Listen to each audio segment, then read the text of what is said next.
Calm before the storm, everybody. Welcome in, Ben and Woods, 97.3 The Fan. Such a pleasure and honor to be here with you this morning. Of course, it is the day before the big day, opening day for your San Diego Padres. And, I mean, you know, everywhere else around baseball. We'll have a game tonight to watch, but it does count toward the standings. But, man, tomorrow here in our Fairburg is where it all gets started.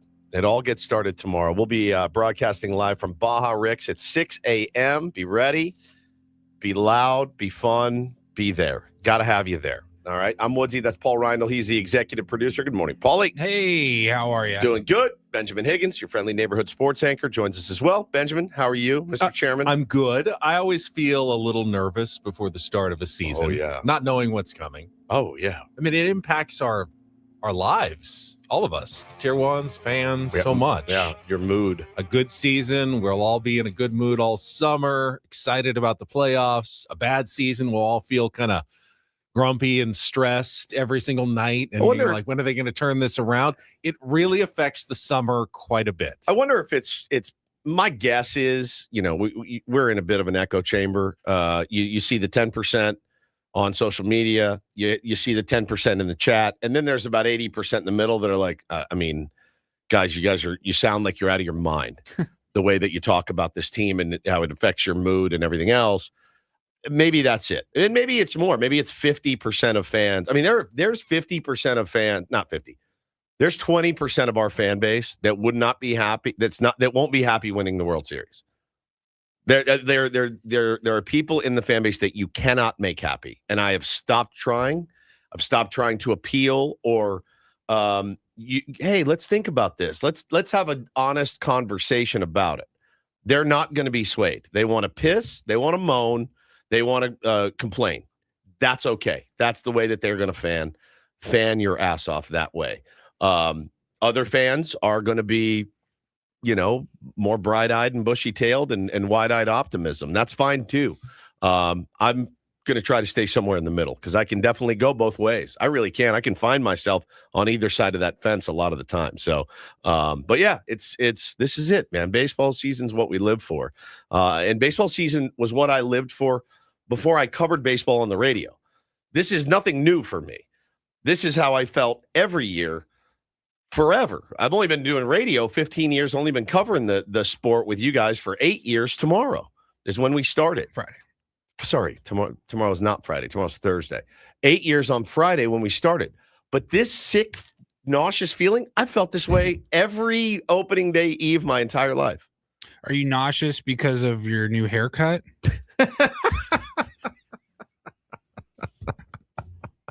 I've been thinking about that comment by Ben from yesterday. If you missed it, like I've been thinking about it all day yesterday. I did too, and I even texted how impressed I was with his roasting ability. It was unbelievable. I didn't even say it. I got to go back and pull it later. I wish I had it right now. We logged on to the show yesterday.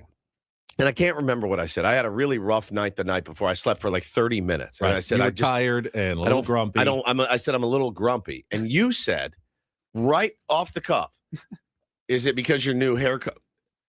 What the hell was it?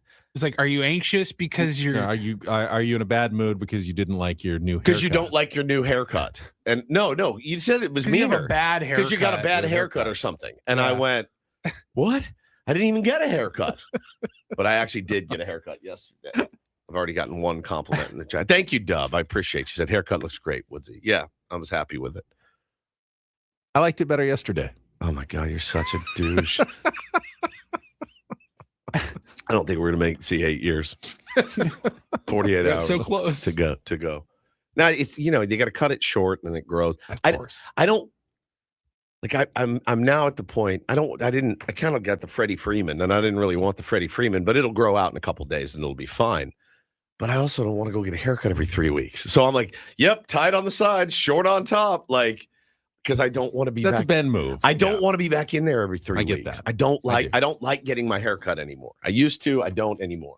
I wish I could just let it grow. I can't. So yeah, I went and did that yesterday. It's a fresh cut. It's as fresh as I could get. But that was a really good roast by you, I thought. Are you mad because You have a crappy haircut? You got a crappy haircut? Well, actually, I didn't even get a haircut. It was really good. What happened? And then what did you do after your haircut, Mr. Woods? So yesterday, I had to go down. I told you guys in the open yesterday. Yesterday was delivery day, as it were. Had to leave a sample at our reproductive clinic. And I had to drive down. Is this a blood sample? Well, not a blood sample. No, is this a saliva sample? Nope. The other. So I had to go down yesterday and deliver it. And if all goes well, they will freeze it into like a little popsicle. And then they're going to use it to create an embryo, which will then be inserted into my wife. Now, when you say deliver it, you said in the past you've had samples under your arm as you were driving it quickly into the clinic. So is that what happened? So that was one time, and that was a long time ago. Yes. But I don't think that was for that. That was just a test to see if it was motile. Right. So, and a lot of people have done this. A lot of people have gone through this, which is why we talk about it. Like we talked about your colonoscopy. IVF, the process is a tough one. It's very difficult. It's very challenging. You have to find the light in it. And I found some light in it yesterday as I drove down. And I will say this. I thought about it a lot. I thought about it the night before. I didn't sleep very well. Thought about it all morning. Thought about it. Because when you have to do that, under the gun, so to speak, it changes things. It's no longer like, I can't wait to get home, have the house to myself. This is more of, you're making me do this. I have to do, you're forcing me to do this. So it should be generally a pleasurable experience. Becomes more of a stressful task. Yes. It's like if you're at work and your wife texts you, when you get home, you're knocking out the drywall. You're like, now you think about it all day. You're like, I don't want to go do this. Like, I would do it for fun, but like, I don't want to go home and like actually have to do a chore. That's what was it's like going to one of your favorite restaurants, but it's for an important business meeting. So you can't really enjoy the restaurant the way you normally would. Right. You're not going to order your favorite thing because you want to get a salad to impress everyone else. So it's not the same experience. Sevens, I do not suffer from ED. This is they're testing my sperm and freezing my sperm. Okay. For potential later usage. Correct. So been through this before, not too long ago, right? Walk in, I actually gave her I know what to do. I've got it. And she's like, oh, okay. So I filled out the little tiny label. Frequent flyer here. Yeah. Diamond Club member. So I filled out the little label, and first step. You're in the rewards club. First step on the piece of paper, wet your hands and your genitals. So I said, okay. So I do that, and then there is a sponge that is soaked with soap. Soaked, and it's in a plastic thing. You unwrap it, and it's wet and soaked. You're then to scrub your hands. Sterile sponge. Scrub your hands, and then you have to scrub your genitals again. So then you're standing in front of a sink, and it has like the gooseneck faucet thing. Oh yeah, but it detaches. Oh, so you're washing your hands, and then you have to get all of the soap. It's like a haircut. Haircut he thing. Can pull it all around and get every part of it wet. So then you have to wash your genitals in the sink as well. But you have to then get up over the sink and as you clean. So water was going everywhere. There's not that little there's no indentation indentation where you could like a haircut. Where your head goes in. There's no small little indentation. There should be like a, when you just put your hands under the dryer and there should be like a hole and you're just like, all right, now I'm ready to go. So, dude, there is water everywhere. It's water running down my legs. There is a pool of water, and I'm watching it run. And I'm like, So I get clean. I Oh my God, grab the dude. towels. I get on my hands and knees. I'm cleaning up all the water. And this is before. So it's making it worse. The whole thing is just making it worse. So then I do that. And then I look at you look at the scenario which you've been in, which they've given you. And it's not great. It's a 5-foot-long leather couch, old leather couch. And that's really it. It's butted up next to a door, and it's butted up next to the sink. It wedged in perfectly in that one area. So I'm like, do I lay down? Do I sit? I don't stand, do I? So I hit my prayer. Does your mind go to what has happened on that couch for however many years that couch has been in there? 1,000% it does. Yeah. So you're on the leather couch and you're trying to get comfortable. And then I just said, forget it, man. Forget it. I'll just hit my knees in prayer, so to speak. And so whatever was all on the fine and dandy. On the ground? Yeah. On that ground? With a pillow under my knees. Yes. Yes. Couch was used for the holding of the phone. Right. When you're on a road trip and you go to a rest stop, do you just do cartwheels around the bathroom? Why? That's disgusting. Why? That's a disgusting bathroom, floor. Why it's not a bathroom. It's a doctor's office. At the end of the day, the towels were sterile. I had the sponge. Yeah, but you just talked about the whole sink process. I got to imagine every person that's been in that office has made a huge mess. mess. To think there's a very thorough cleaning after every single usage. Yeah, right. I would hope. So I would think. So the worst part of all of it, if you can imagine, you haven't heard the worst part yet, is you're in a doctor's office. It's busy. A lot of people are in there. The back room where I am is butted up next to I guess it's the sample room. It's where it's connected to a couple of other rooms. So there's probably 2 doors going in and out of that room. So so it's like one room that all the samples, patient patients, rooms they don't all turn into. It's mostly the nurses and stuff going in that room.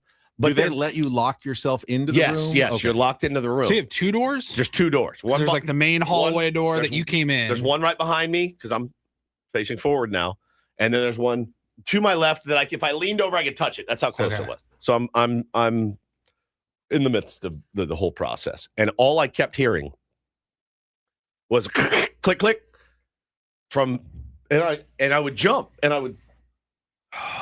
This is right next to someone's me. about to walk. Like someone's trying to walk in. This is while you're. But what I always said, everyone has that feeling when you're in the bathroom. Yeah. And no one knows you're in there, and they start trying to turn the handle, and you freak out. Here. You freak out. Yeah, occupied. But no one was trying to get in, but they kept coming in the next door. They kept walking into the other room next to me. But every time you hear that sound, it sounds like, bro, I'm in here. You know what I'm doing here. Yeah. Yes. Yes. You're like, So you stop, and then you have to start over again, and you're like, oh my God, please. And then I vividly remember in my mind, I went, knuckle down. Get this done. Oh, Paulie, knuckle down. Oh, get this done right now. Get in. Get the hell out of here. Yes, and it just, I can hear it through my AirPods, all of it. I was like, please stop. Please, this should be a bastion of silence back here. It should be soundproof. No one should know what I'm doing. So just to get this straight, you are on the ground on your knees. Correct.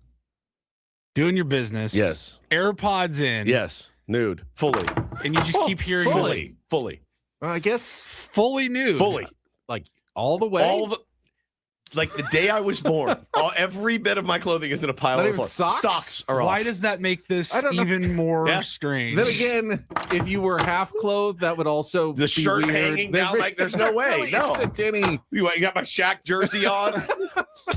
There's really no great way to accomplish it.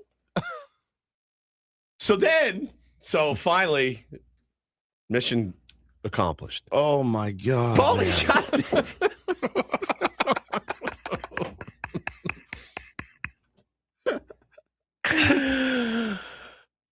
So then I get the thing.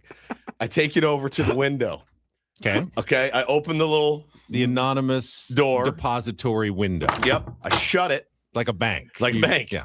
Shut it, and I click the thing. It says, "Press up when you're ready." This wasn't one of those vacuum sealed ones that shoots up into the ceiling. A pneumatic tube. So there it goes. All right, it's ready. So the worst part is, remind you, I'm still fully nude. Still, as I open the thing, I put it in, click the thing, and I'm like, you wanted to get rid of it as quickly as possible. Get rid of it, get it in. Let's get it frozen. Let's go. Oh, jeez.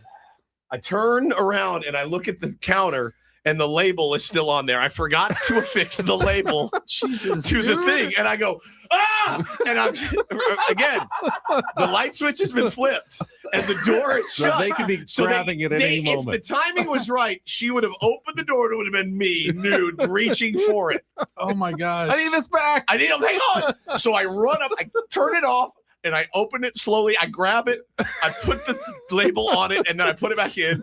And I get dressed, and I slink out of there in shame. I slink out, and so I was like, I got in the car, and it's just like, now I don't smoke anymore. But if I did, I probably would have lit up as soon as I left the office, like maybe even in the elevator on the ride down, just for like the. I thought about, man, I would kill for a cigarette right now. Just in the car, the window down, no music, just thinking about everything. And it got done. It was, put your pants back on. It was not the best. And the truth of the matter is that you have the easy job in all of this. Yeah, no question. There's no question about it, man. No question whatsoever. The hard part for me is over at this point. So I wish my wife the very best. The very best. But it was interesting. It was really, really interesting. It was very I'd say so. Yeah, but the door clicks need to be addressed. Like if somebody's back there doing that, hey, let's give them 20 minutes. Let's not, or business has to go on. Business got to run, but I mean, you can hear it the whole time, and you just get startled, and you're like, oh no, because weird things happen. But that was my day yesterday. Wow, thank you. Yeah, that does. I have nothing on that. I went to USD and met their new basketball coach. Impressive guy, but it's very on brand for you as well. Nothing compared to your day. I got my taxes done. Okay. They did send me a survey, Eric. Actually, they texted me one. I have yet to fill it out. They're great. They're great people. They didn't do anything wrong. They're literally just living their lives, and they didn't do anything wrong. An upgrade of the facilities, but customer service was good. Customer service was great, and it was clean in there. It didn't. You don't feel, as far as you know, as far as I know. You don't feel like it wasn't clean after you left, with water all over the floor. I did have a practical question for both of you and the tier ones. Mm-hmm. Again, not a show that's going to kink shame you, but how was there ever, or is there ever, still a place that's not your home that you would go to watch a film or a video and be like, oh, this looks good to me. I'll just do it right here. On what planet?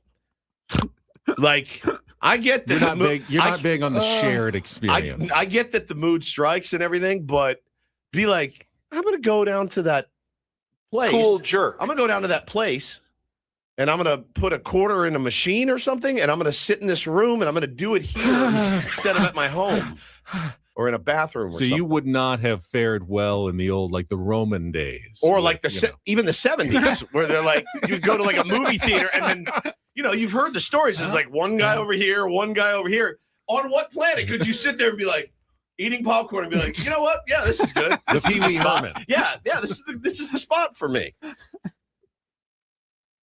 Come crank your hog. It's the first thing I thought of is like, who goes out and does this in public? Maybe that's part of your bit, but definitely not part of mine. What if their doors work? I don't think if you're in there and you're feeling loose, I think you're so disillusioned you don't hear anything going on around you. If you're doing that there, it's unbelievable. Well, just something that I thought about. Something that I thought about yesterday is like people actually would go out and do this, like, peep shows and stuff, like there at some place. Isn't that weird to you? Yes, it is weird. Yes, yeah, it's extremely weird. Yeah. Anyway, we move on. All right, let's move on. I'm really more than happy to. The funny thing is, there's not much to move on to. It was very slow sports. Well, we can. We're not talking about Tiger Woods. I'll tell you that right now. We'll set the menu. Today's our MLB preview day. Yeah, buddy. We can also talk about yesterday's Petco Park preview day. Sammy Levitt represented 97.3 The Fan. Guy was crushing. The food pictures. I was jealous. I had to choose between USD basketball and Petco Park. I figured better go do the sportsier story. But as I saw the pictures of what Sammy was eating and testing yesterday at Petco Park, I got a little FOMO that I wasn't there. But we'll all get to try all the new food samples at some point throughout the year, whatever looked good to you. But we can talk about it all coming up. Set the menu. It is the Wednesday edition of Ben and Woods. I've got my eye on something out of Petco Park. Food-wise. Do you? I have my eye on something as well. I wonder if it's the same. I doubt it. Do you have your eye on anything? I just saw one. I got my eye on something that I need to get inside. There was also one that I had zero interest in. Yeah, I had one of that. I had one of those as well. But we can talk about it. And today's the workout day. We're going to all head out to Petco Park, open clubhouse. Manager Craig Stammen, Padres, and the Tigers will be working out as well. They will be in San Diego ahead of tomorrow's season opener. So we will get you ready for baseball season. All coming up. Get our first time out, first check of traffic with Kelly Danick, broadcasting live from the Bill House Studios. We know how. Ben and Woods on a Wednesday morning on San Diego's #1 sports station, 97.3 The Fan. First, though, the best feeling in sports isn't just winning. It's knowing you were prepared. That same feeling matters in retirement. That's why Trajan Wealth helps people plan with purpose. TRAJAN Wealth.com. They're fiduciary advisors, and that's important. A fiduciary advisor has to be in your corner. Doesn't matter what they're trying to sell or commissions. They don't do that. They take the time to listen, educate, and build the right wealth management plan that reflects your values, not someone else's idea of retirement. They're independent, local, and focused on long-term relationships with offices in Liberty Station, Carlsbad, and Del Mar. Trajan Wealth works with people who want peace of mind, not financial guesswork. If that sounds like what you're looking for, start today. Call 619-367-0207, 619-367-0207, or visit TRAJANwealth.com. That's TRAJANwealth.com. Trajan Wealth. Plan smarter. Dream bigger. Advisory services through Trajan Wealth, LLC, SEC registered investment advisor, client paid advertisement. Additional disclosures at TrajanWealth.com.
He just here. I'll show you a little. Just a little. Please don't. Just a little bit. What hurts on you? Nothing at all. A little bit. Nothing. Now, so let's say whatever you're about to touch is the only thing. Let's say it's gonna hurt. Right? All right, yeah. Okay. Pretend your knee hurts. Pretend your knee hurts. It's going to in a second. Right here.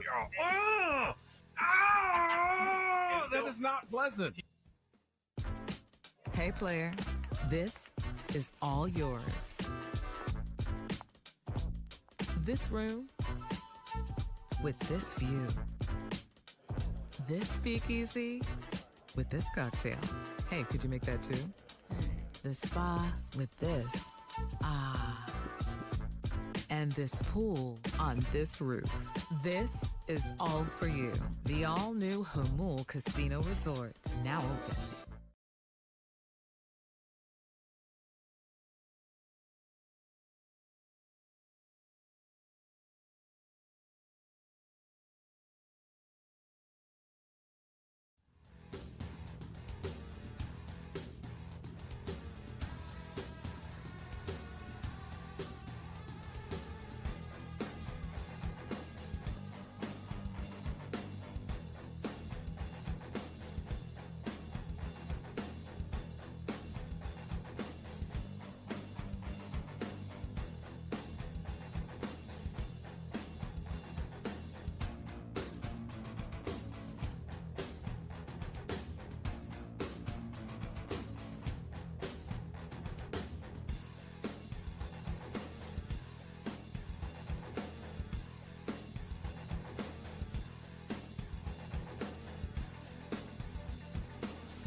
I do want to say that the event I went to yesterday to introduce new USD basketball coach J.R. Blount, fun and festive event. The Toreros want to be players in college basketball. They're going to be investing in NIL.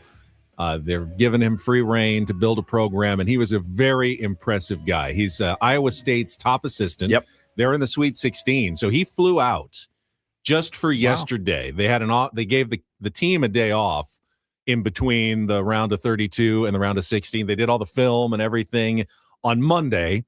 Flew out with his family, wife and 3 kids. His wife is like a doctorate book writer, like psychologist, I believe. Very impressive family.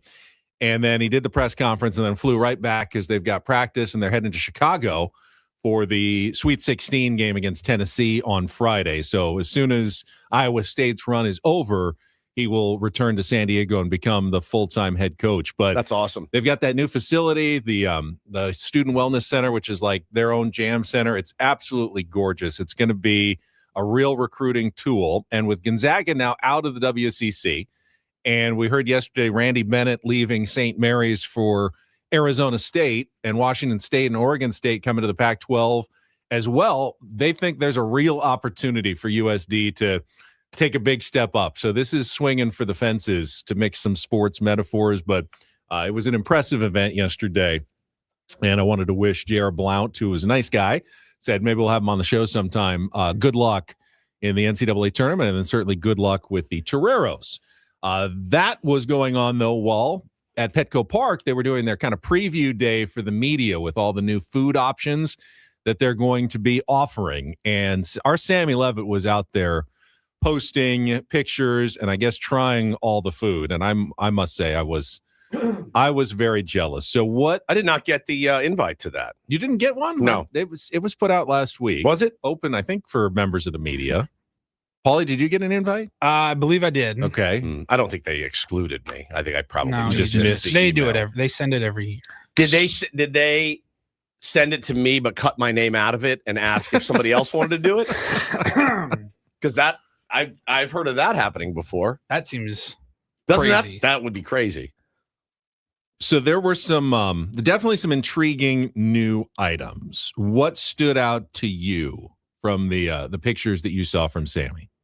What stood out? Yes. Oh man. I mean, the thing I got to get my hands on is that short rib sandwich. All right, the short stop braised beef short rib. Yeah. Boursin aioli, which is like that French cheese spread, and then au jus served on a French roll with kettle chips. Oh my God. Available section 100 near the home plate gate. Oh, yeah.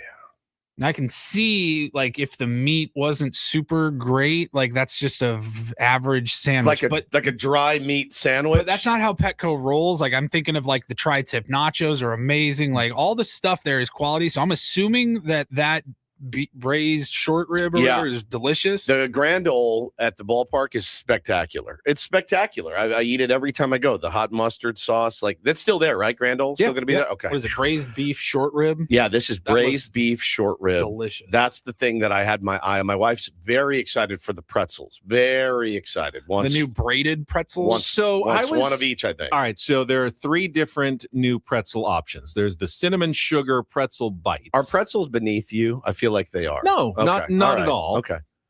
These look very involved to me. There's the buffalo and blue cheese braided pretzel. That's your savory option. And then there's the one that I think was the most polarizing. It was the s'mores braided pretzel, which is a long pretzel kind of stick covered in like chocolate and marshmallow and graham cracker. And God, some people, good, man. Some people said, I need this instantly, immediately. All I could think about is your kids are going to beg for this one. Oh, it's messy. Oh, yeah. And then once they have it, you are going to have children that are just covered in sticky chocolate and marshmallow for the rest of the game. You are not going to be able to clean that off of them. So you're not wrong. Be prepared. Bring some wet wipes or something, because that looks like it is going to get all over the place. What's that one, Paulie? That's the buffalo. That's the buffalo chicken. That's too much for me. Which I've never even heard of that for a pretzel. Buffalo, like a buffalo coated pretzel. I'm not saying no. I bet it's good. And they got the blue cheese dipping sauce. I bet it's spectacular, man. SD Jelly says a disaster log. Yes, the log of disaster, the log of regret. Certainly. And then they also had the bites, right? The pretzel bites, cinnamon. those look a little more manageable just and regular probably pretty pretzels? delicious because, those Do you guys, all like right. little churro pretzels. So They do are we, all, desserts. do we all agree that when you go to a ballpark, do you guys, when you order food, and let's say you go outside the normal hot dog nachos, right? And you get something like this. You get the Grand Ole barbecue or you get the short rib sandwich. Mhm. Do you eat it up in the concourse or do you take the whole big production down to your seat? I take it all down to my seat. You do? Okay. Yeah, so I can watch the game. Depends on where we're sitting. mean, Depends on what we grabbed. But Depends on what time it is. yeah, There's usually not a lot though, of great standing options necessarily. to No, place there's a the couple of food seat down. areas Yeah. which I love. I love getting my sandwich and eating it, then going down unfettered to my seat to watch the game. if we're even hungry, like for real food, we'll pretty much grab it as soon as we get in, Us kind of too. on our way into the seats where Yes. there's not a lot of people yet, Yep. and it's a little bit easier that way. And then you just kind of you got it done before like the pregame intros even start. I want my meal. I like to finish my meal before the Star Spangled Banner. You know what I mean? I for really sure. do. I like to get my meal in, and then I'll snack, of course, through the game. But I'll do like But- the nachos or something, the Not- tri-tips, Nachos, because you get a fork, it makes it easier. nachos, but my thing is like I'm always on that spot where I'm like in the middle of eating my banh mi sandwich or whatever I ordered, and I'm like, oh yeah, hang on, let me get up and take this wax paper and hold it for a second. Go ahead. Yeah, you get through. Like I just like to eat it up top. Some of this stuff is tough to eat in your seat. So another of the polarizing new food menu items are the pot pies from Pop Pie Company. And they have both a chicken pot pie Delicious. and a green chili and jack cheese. I have had both of those at Pop Pie. They're stupendously good. I bet. The question is it ballpark food? Well, A pot pie in summer. I think we're beyond those days. I used to piss and moan about this. I did. I used to be like, you don't need all this stuff at a ballpark. And now I'm like, you know what? I appreciate the options. I think it's cool. I think it gets more asses in the seats, and that ultimately helps our baseball team. And I thought, I mean, you can do better than hot dogs. And I've been to some stadiums where you're like, bro, this is as bare bones as it gets, and Yeah. sometimes I will just get a hot dog. Yeah. But most times I get a grand old sandwich or I get something different. Sometimes or the a pizza. chips and cheese nachos is Yeah. better than just the Sometimes- whole works. Sometimes that's what you want. option. You want the chips Those and cheese and pot pies jalapenos. look amazing. Those look Now I'm unbelievable. surprised because I love Pot Pie Company. They have the pie in a cup dessert or whatever. I thought for sure that would be something that they would offer at a ballpark because it's actually a lot cleaner. It's easier Yeah. to eat. So I wonder if no that's gonna I be on didn't there. see any sweet pot pie options. Boy, I could eat a pot pie right now. I haven't had a Baseball pot and pie in apple a pie, minute. nothing more American. That's Except you true. never have apple pie at the ballpark. No, you don't. But you could in a pot pie. But these are the savory options. I'm intrigued. This seems like a manageable one. The bratwurst smashy, which is like sliders on pretzel buns, but instead of burgers, they're bratwurst patties with beer cheese, More for you. peppers, onions, pickled mustard seed on a pretzel That roll. does look like a Ben It's item. so bad. And I look at that picture, Paulie, and that picture gave me heartburn. Just looking at it with the bratwurst, the mustard, the onions, the peppers. I mean, if I liked bratwurst, I would love it, but it gives me heartburn. So I think can't. a clear winner, and Sammy said this was delicious when he tasted it, were the carnitas tater tots at Carnitas That- Snack Shack. Had my eye on those ones. Yep. Yeah, I get That- a fork, I used to live right go by to there. town on those. I used to live by Carnita Snack Shack, and my friends would come visit. And when I first moved to town, and you would eat there, and you're like, "Yo, my heart's I stopping." went there Like, a little too often. I did too. Yeah. I did too. When I lived down there, I was like, "We got a problem. You got a problem." Yeah, your heart's gonna explode. Just the 'Cause you've been- carnitas tacos with the guacamole, and you just Bro, they're no, I huge. get the carnitas sandwich. Oh, that the whole was sandwich? Yeah. huge and covered with eggs and bacon and all kinds of stuff. And you eat it, and you're like, I may die on the walk home. And then for me, You got a problem. this is a messy one, but I've always wanted to have this option at the ballpark. The new chili cheese dog, house-made short rib man. chili, new school American cheese, onion, and an all beef frank. This one Messy. looked like too much for me. I think I might enjoy this one. A chili cheese dog at the ballpark. Oh, And then there were a couple of outside the box. There's a new, and I see some people in the chat love it, curry rice Mhm. and curry buns from the Curry House Coco Ichibanya, located in the Mercado area. There's, those buns stuffed with like curry. I don't think that's a Woods option. And some new sandwiches, a mortadella with stracciatella cheese, there arugula, he is. pistachio, He has a little on gabagool. focaccia, and a caprese vegetarian option with the cheese, the tomato, and the basil pesto for people who love Italian sandwiches like I do at Gelati and Piccati. So some of the new food menu items at Petco Park introduced yesterday. Sammy got to go taste all of them. I believe, well, I don't know if he ate every single thing, but he was there. and watching his figure. he took pictures of them. And I want to give Sammy some credit because someone tried to repurpose his pictures Oh yeah, it was on another account Sleeper MLB. of that s'mores pretzel. And Sammy said, by the way, that's my picture. That's my picture. And you're using it without permission. So how would you like to pay me? Venmo, Zelle, Just send me a check because that's my picture. So don't steal my content, Sleeper MLB. I will say this. I love spicy Sammy. When Sammy gets spicy, because I love spring training Sammy, I love in-season Sammy, but I like spicy Sammy the most of all. I really, really do. When I'll see him on Twitter. Somebody will say something, and he'll be like, "I've never worn anything like that in my entire life." And he like, "Oh, you'd look good. This looks like a Sammy item." I wouldn't be caught dead in that, you stupid peasant. What do you think I am? Some kind of hillbilly? Do you think I'd wear that? You idiot. I love when he gets spicy, and he dropped the hammer. They still have it up. They just copped this whole picture, man. Sammy got 746 likes on that too. Wow. People have got Sammy's back. They do. All right, let's check traffic, and then we will set the menu for the rest of the Ben & Woods program on a Wednesday. It's our MLB preview day. Tell you what's coming up next year with Ben & Woods on San Diego's #1 sports station, 97.3 The Fan. From the 855 Get Ross Traffic Center. Injured? Demand justice. Demand Jurowitz. 855GetRoss.com. Here's Kelly Danick. This game day traffic report is brought to you by Crystal Geyser, Alpine Spring Water. Lots of good news on the roads right now, guys. We're not showing any delays out of the South Bay just yet. Coronado Bridge, just a little bunch up toward the Old Toll Plaza. Some minor brake light activity at a Santee, westbound 52. What makes Crystal Geyser Alpine Spring Water different? They always bottle their Alpine Spring Water less than 1.5 miles from the spring source, and all their bottles are made with 50% recycled plastic from their own recycling plants. Crystal Geyser, bottled at the spring source. I'm Kelly Danick with Ben & Woods, San Diego's #1 sports station, 97.3 The Fan. Don't forget, all guests on Ben & Woods appear on the SDCCU fan hotline. It's not big bank banking. It is better. Coming up at the top of the hour, the votes are tabulated. The final four of the 7th annual Ben & Woods Tournament of Drops is set. We will tell you the winners that you voted for yesterday, Tier 1s, and our final two matchups, the semifinals.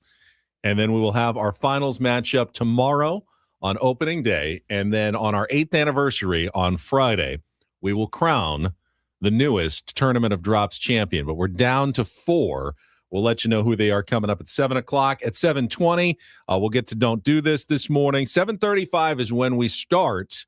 Don't know if it might take more than one segment, but we will start our MLB predictions and preview for 2026. We don't really do this a lot outside of today, but the day before the baseball season, we actually predict the divisions. We write them down.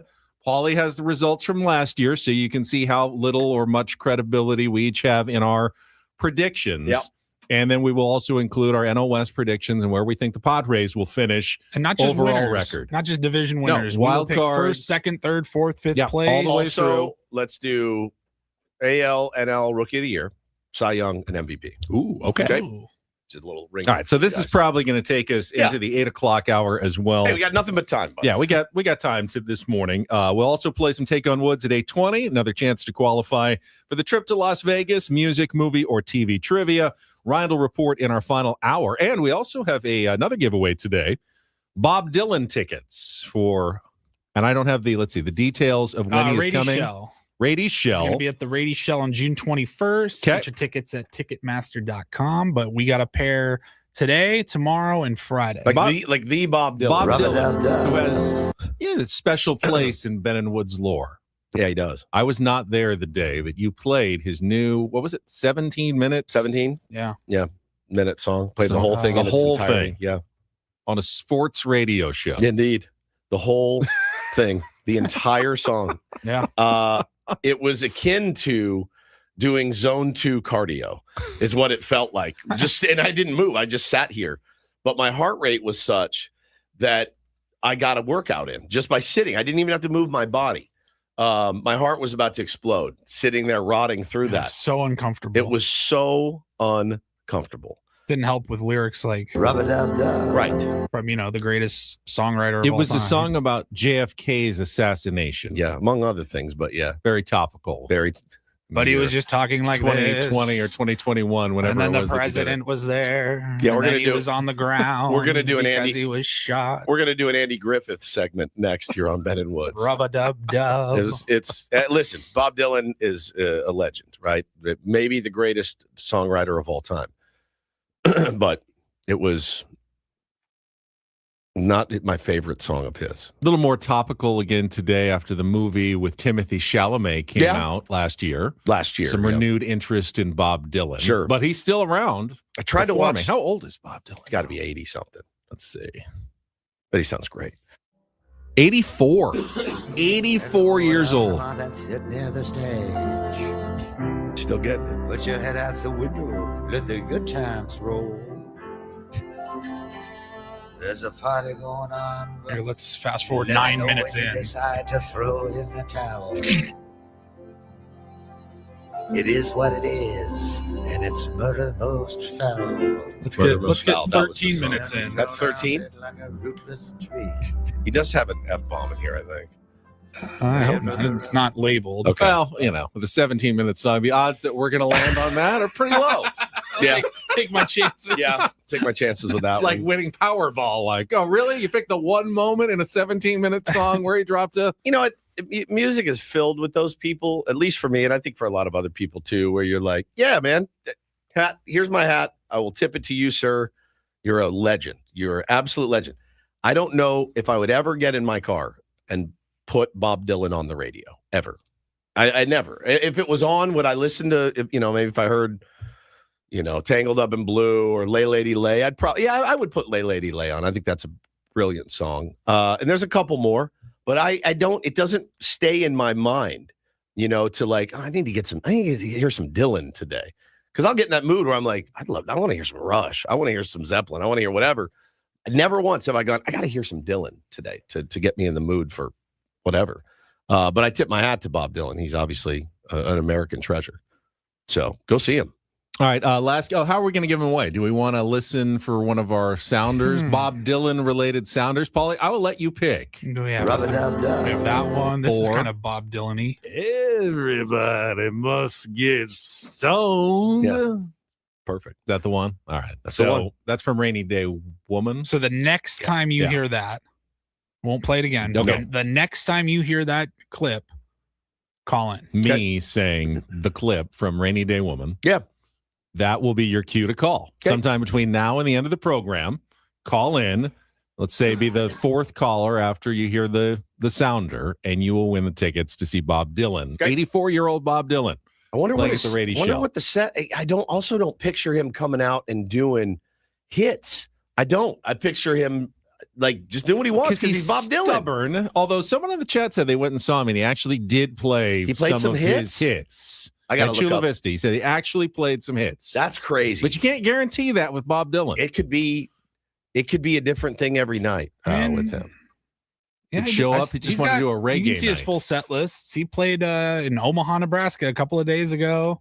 Be Your Baby Tonight, All Along the Watchtower. Okay, that's good. False Prophet, Black Rider. Did he play Hurricane? Lovesick. Did he play Most of the Time? Did he play Lay Lady Every Grain of Lay? Sand, Soon After Midnight. Yeah, I never heard of half these songs. Yeah, none of those songs you just named. None of them. Okay. I haven't heard of half of these songs, and the ones I have heard of are way past their prime. Adam says he's playing his new music. Well, listen, man, Bob Dylan. Anytime you get a chance to go see a legend in concert, especially at a venue like that, I think you got to take it. So, especially if you get him for free on Ben and Wood. The show is amazing. Yeah, super fun. Little update on one of the big baseball stories from yesterday. Details in on Pete Crow Armstrong's contract extension with the Chicago Cubs. 6 years, $115 million. No club option. That means that Pete Crow Armstrong is going to have all of his arbitration years bought out, and then I think 1 year of free agency, which is why it seems like it's not that big of a deal in terms of like the kind of dollars that you've been seeing for other stars sign. But he's going to still get a giant opportunity to hit free agency before his age 31 season. Yep, that's good. I think the Cubs were smart, though. I think they both were. Yeah, I think this works out well for the Cubs. Listen, Ben, that number is different. That number's way different. If he continued on the torrid pace that he was on in the first half, he had a miserable second half. And because you had a miserable second half, your mind tells you, yeah, man, I need to jump on this. I got security, either buy me out of ARB. This game's very hard. It's getting harder. I showed how hard it was for me the second half. Yeah, I'll take that deal. How many years? 9 years? 6 Only years. 6 years. 6 years. How much? 115, which is why I think, when you go back and look at Jackson Merrill's contract extension. Yeah, that was the big which comp was 135, but it was 9 years. 9 years. That's 3 really important years right there. Oh, that the Padres got with Jackson Merrill. That's such a good deal for them. So you've got to think that, the Padres were smart to get that done when they did. And we talked about this. I'm expecting a big season from Jackson Merrill. Me too. Big one. If he stays healthy, he's again one of the most dynamic players, certainly on our roster and in the game. I mean, he can do it all. He can do it with the glove. He can do it with the bat. He can do it with his legs. But there are a lot of good young players in baseball. We got news on another one. Kevin McGonigal going to open the season with the Detroit Tigers here at Petco Park. Was one of his prospect cards that he's got. We'll talk about a tournament of drops coming up next year on San Diego's number one sports station, 97.3 The Fan. Tony Gwynn Jr. here. I'm in the booth for the Padres all season long. So weekdays at 2 p.m., I'll sometimes pull the curtain back and give you a peek at what's going on from the inside. Only on 97.3 The Fan. Evans here to help you beat the Bulls with Westwood.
Had the fight off the urge to be jealous of these teams that are promoting their top prospects. And for you, it's only getting worse because of your baseball card obsession. This is the worst and the best.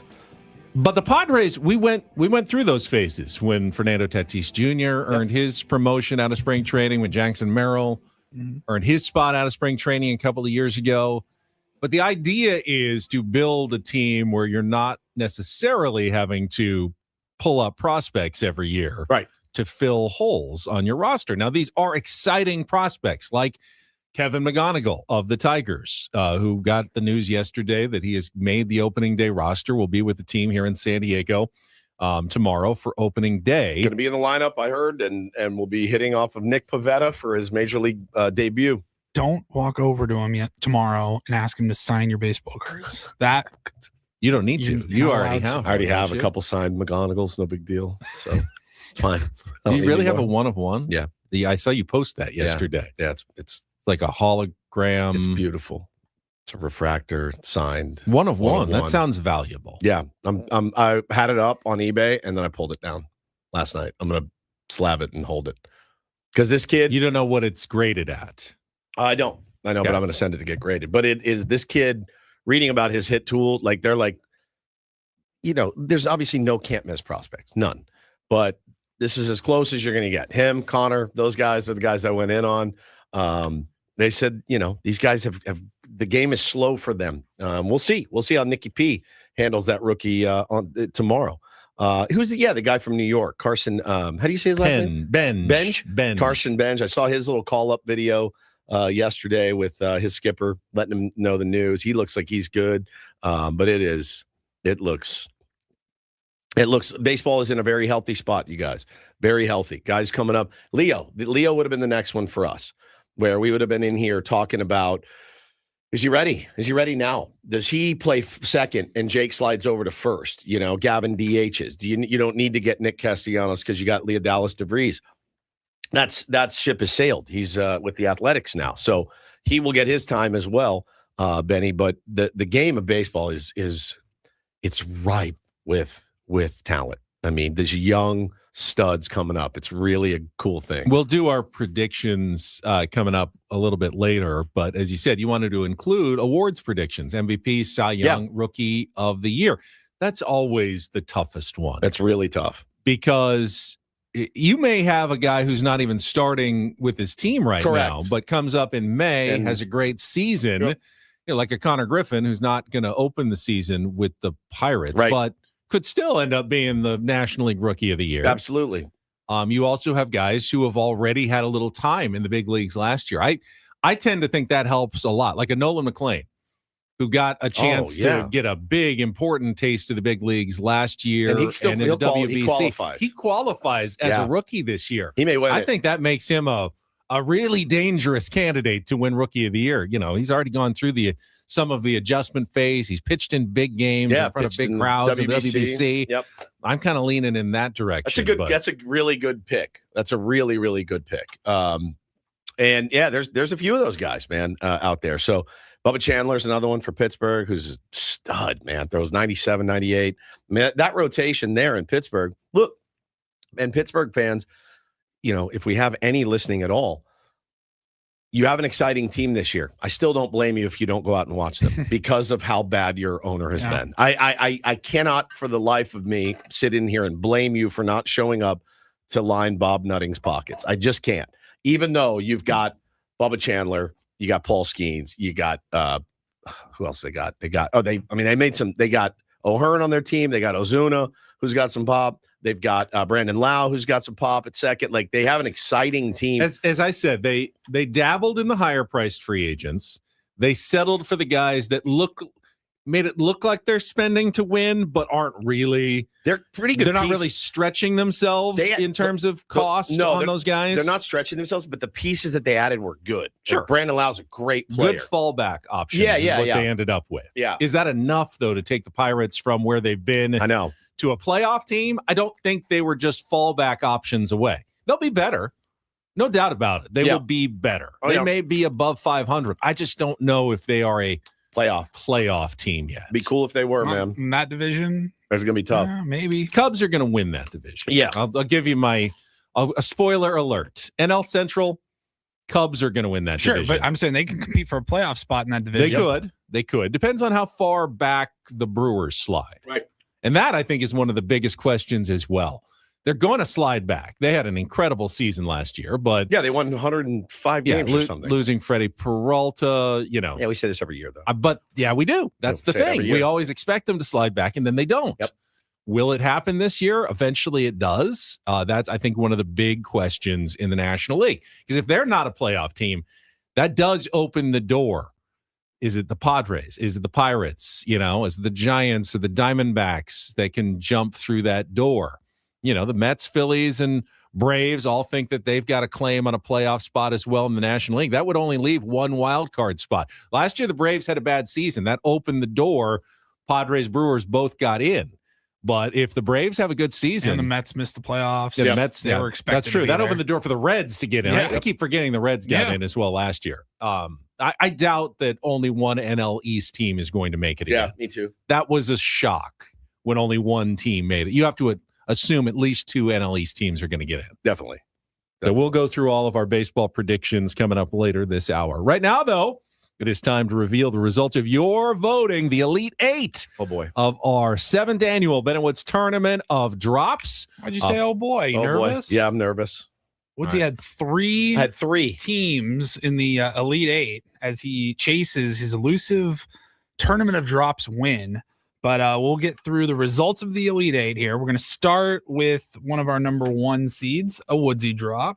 Come crank your hog. This is the explicit regional final. Yes. We got right to the regional finals. Yeah, very chalky in this tournament. So we had a 1 versus a 2. That was your 1 seed going up against Gobbler's Knob. And with just about 73% of the vote, the tier 1s have decided. Moving on to the final 4. Come crank your hog. Woodsy drop. All right, you're Woods in. is clearly still alive for his first Tournament of Drops title, advancing into the final 4. Down in the excuse me region. Let me put up the bracket really quick for our listeners. Watch it on YouTube. We had a number 1 versus number 3 matchup, I believe. Yes, in the explicit. Yes. It was a 1 versus a 3. We'll start with our number 1 seed. I don't have a sister. And that was going up against, this was a Ben versus Woodsy matchup. We have our 3 seed. Excuse me? That's the lowest seed remaining. Okay. Or the highest seed. I don't know how you. Lowest. Lowest, I would say. the 3 seed. And this one, not super close with 68.8%. We could round that up to 69%. Moving on to the final 4 is. I don't have a sister. Wow. So we got a Led Ben by versus a strong Woods. endorsement from my sister on that drop. Your actual sister. Her favorite drop of all time. Yeah, it's a great one. I don't have a sister. Because I will never. I don't have a sister. I will never never live it not be reminded of that. No, one. nor should you be. Every Christmas. It's like me saying, I don't have kids. I don't have a sister. I don't have Thanksgiving. I don't even have a wife. Family gathering. It's crazy. Like what? The best. They're family. Never gonna live that one down. Robot, forget. It's not you're like, I've only got 3 cousins. Oh wait, no, I got got 6 I got cousins. 5. I forgot. Yeah, that's right. It's your sister, dude. I don't have a sister. You do. I don't have a sister. You do. You do. Monster. All right. We'll go over Up to the extension region. Extension. And this was, I believe, look. 1-2 matchup. This is a 1-2 matchup. This was our tightest race. So we had our number 1 seed. You guys are the voice of San Diego. Oh, Manny Machado. And that was going up against a 2 seed, Woodsy, one of your other teams. And it was this one. Yes, I am the throat goat. Oh, me against Manny. You against Manny. And with 52.6% of the vote, throat goat. tier 1s have selected. You guys are the voice of San Diego. All right. You can't be mad at You that. can't be mad at that. No, if that wins, I'll be very happy. You guys are the voice of San Diego. Thank you. It's always a dilemma because sometimes I want my drops to win and sometimes I want my drops to lose. Oh, you mean you didn't want Adolf Hitler? I did not want cruising Adolf through Hitler going all the way. Adolf Hitler was eliminated in the Sweet 16, which I was kind of glad to see. But there are other drops you don't mind advancing on. You kind of wanted Throat Goat to win, didn't you? Yes. Didn't you? Always. but it lost to Manny. That sucks. All right, yes, I am the throat goat. Finally, the regional final in the exclamation region in the bottom right-hand quarter of the bracket. And again, a number 1-2 matchup. Yep. We'll start with our number 1 seed. He's the guy that I pegged. It's not even taken out of context. That's just what you he said. It's not edited or No. anything. That's just what you said. Not smashed together, nothing. And then that is going up against one Mark Mudcat Grant, the 2 seed in the region. It's so long and big, Donnie. So if the 1 seed here won, we would have all 1 seed. Yeah. I think for the first time ever in the Final Four of the Tournament of Drops. But what was the actual voting results, Paulie? With 67% of the votes, the tier 1s have selected It's so long and big, Donnie. the 2 seed, Mark 2 Grant. seed. All right, so Mud into the Final Four of the Tournament of Drops. So our Final Four, we have Ben, I don't have a sister, going up against. I don't have a sister. That is going up against Woodsy on the left side of your bracket. Come crank your hog. So this is it. It's me against you going to the final. One of us Yep. will be in the final. And then we've got a Padres related right side of the bracket You guys are the voice of San Diego. going up against. It's so long and big, Donnie. Mud against Interesting Manny. matchups. Wow. Interesting matchups. I have no idea. I usually have a thought as to how the tier 1s are going to vote. I certainly am surprised from time to time. I don't really even have a clue as to how this is going to go. I don't know. The Mud against Manny is going to be a really, really tough one. But I think I'm probably out. Polls are up. No, you're against me. I know, but I Yeah. think I'm probably out. Oh, against You're probably going to win that one. Really? Yeah. I think I thought Crank Your Hog was the overall number 1 seed in Maybe. the tournament. Come crank your hog. So I just think it can go either way. I don't have a sister. Oh man, those are 2. I mean, any one of these really tough 4, drops. I think would be a worthy Yeah, champion. finally. I think because there's been a couple that You have guys slipped are the through. voice of San Diego. Yeah, I'll take it. I mean, It's so long and big, Donnie. It's greatness. that's the one that makes me smile the most. Yep. I don't have a sister makes me cringe the most. Yes. Come Crank Your Hog makes me laugh the most. And Manny, you guys are the voice of the San Diego, makes me beam. That makes me, beam The with most. pride. You guys are the voice of San Diego. Thank you, man. Appreciate it. My favorite player. Thank you. All When right, your favorite so- player says that, it hits different. Of course. It hits way different. All right, Paulie's going to put all the voting links in the YouTube chat on our social media channels, and you will once again have until tomorrow morning when we are broadcasting live at Baja Rick's to get your votes in, and then tomorrow at 7 we will reveal the 2 finalists in the 7th annual Tournament of Drops, and we will open voting for the champion to be crowned on Friday. Your wife, Paulie, says, you guys are lucky this thing even came back after voting for Juan Soto saying good morning. I agree. I almost. we were like, you know what? Just bang That's it. the only time we've ever like. everybody. I don't want to do this I don't wanna anymore. do it anymore. Should we lie Yeah, and this- doctor the votes? Yeah, we should. Yeah, we literally Should we call for a debate- recount? There was a potential scandal brewing. when Potential. There was like, really? Are we really We're going to really gonna play abide with this? the tier 1s voting for Juan Soto? We had the drop was when he was on the embarrassing. team, and Yes. then he was traded and Yes. no longer on the team. But And it then we won. still had that tournament. That's what surprised me was that he won after we had traded him. Yeah. Good morning, everybody. That's the drop of the year? I don't think so. I was furious. It wasn't even on our show. It was on one of those little Yeah, little Padre thing. little Yeah, mini it's mic true. videos. So it was furious. so dumb. So It's furious. like dumb. Can we say that's the only time the tier 1s let us down? That's it. I think that's the only time. In Everything 8 else years? in 8 Yeah. years. That's the only time. And they let us when down. more than 50% of our audience voted against signing Manny Machado, That's- like early on, I like don't even 6 months into the I show. don't even know if they were tier 1s yet. Though. Yeah, we You may know? not have had tier 1s. 33% of the hosts voted against it as well. That's if I true. remember correctly. That's true. Still less I than was 50. wrong. I was wrong. I was Exactly- totally wrong. That's exactly right. Glad that Manny's here and saying that we're You the guys voice are of the voice of San San Diego. Diego. Thank you, Thank Manny. you, Manny. Appreciate you. Sorry I buddy. didn't believe in you when you were coming off a miserable month with the Dodgers. Yeah, very bad. All Yeah, right, that's let's real take a timeout. When we come back, Good morning, everybody. get to Don't Do This. Stupid. A huge superstar and a medical diagnosis gone very wrong. And then we got some cool audio from Gary Sheffield, I believe. Yeah, man. We're just going to do this every time that our pals from All the Smoke podcast talk about Tony Gwynn. We're just going to play it for do this because it's an easy incredible. win. It's an dub. easy win. We will play that coming up next. Quick timeout. Ben Woods back after a check of traffic here on 97.3 The Fan. Gambling problem? Call 1-800-GAMBLER. GEGE 0000466. For a full list of games and rules, play at 7 Mile Casino. Visit 7milecasino.com. First, though, 7 Mile Casino, our place to play cards. You can go down, and it's not a full casino. They don't have slot machines. Right. It's not like one of those. It's a card room, but I love the games you can play. Texas Hold'em poker, Pai Gow poker, California-style blackjack, and baccarat. And it really kind of hits something for just about everybody who likes to play cards. Yeah, that's exactly right. Best part. Hey, listen, man, the season's starting, right? So pregame, great spot. Postgame, even better spot. After the game, it's 7 minutes from Petco Park. So go check it out for yourselves. You will not be disappointed. There's a great area. You can sit outside, look at the bay. It's a great place, man. Great parking, all of it. Super duper easy to get to.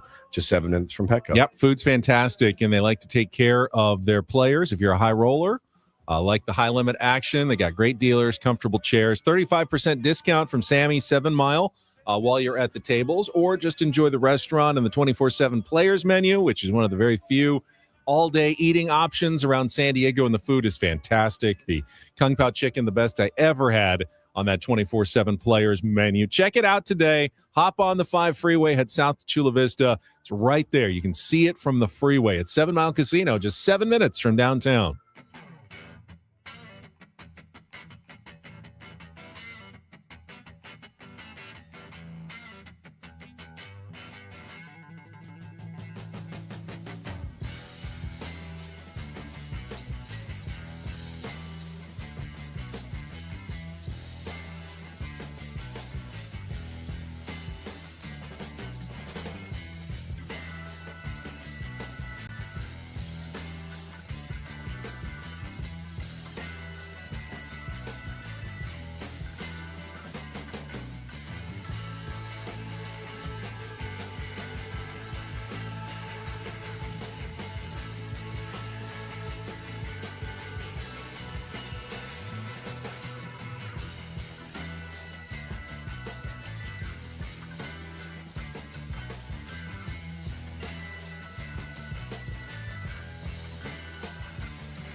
Hey player, this is all yours.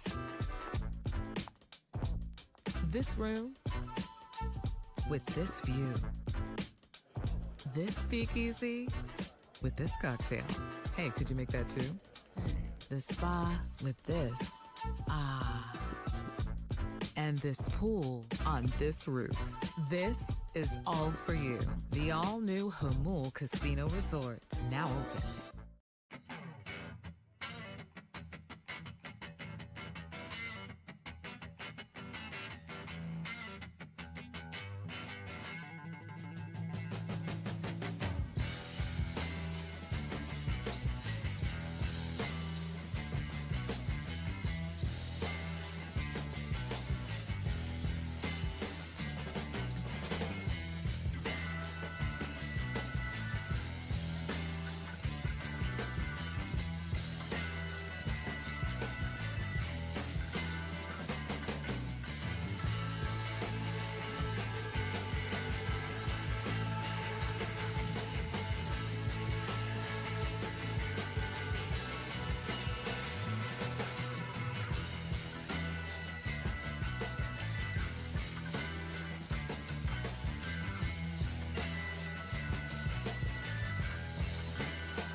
Ben and Woods broadcasting live from the Bill House Studios. We know how. It is time for Don't Do This on a Wednesday morning. And I was scratching my head at this one, Woods. English or European soccer story. Kylian Mbappe, one of the biggest names in international soccer. I've heard of plays him. for Real Madrid and has been bothered by a leg issue for a while. And they were having trouble figuring it out. And this story is crazy. So apparently, he suffered the injury way back in December 7th, and they were trying to figure out what was going on. So they sent him to get an MRI. The MRI came back clean. So they said, "Woo, you're fine. You can keep playing. Just, Out of the if woods. you can manage the discomfort, just keep playing." So he played in 3 more games, and it just kept getting worse and worse, and they couldn't figure out what was going on. And then finally they figured out that when they sent him for the MRI, they did the MRI on the wrong leg. I believe the injury was on the left leg, and they did the MRI on the right leg. So the right leg looked clear, and no one noticed the problem. And then finally they did the MRI on the correct leg, and it showed a partial posterior knee ligament tear. Oh, my God. Sorry, our bad. Now, I've had an MRI done on my knee. You go into the tube. Yeah, you go Your into the whole little body, tube, though, right? Your whole.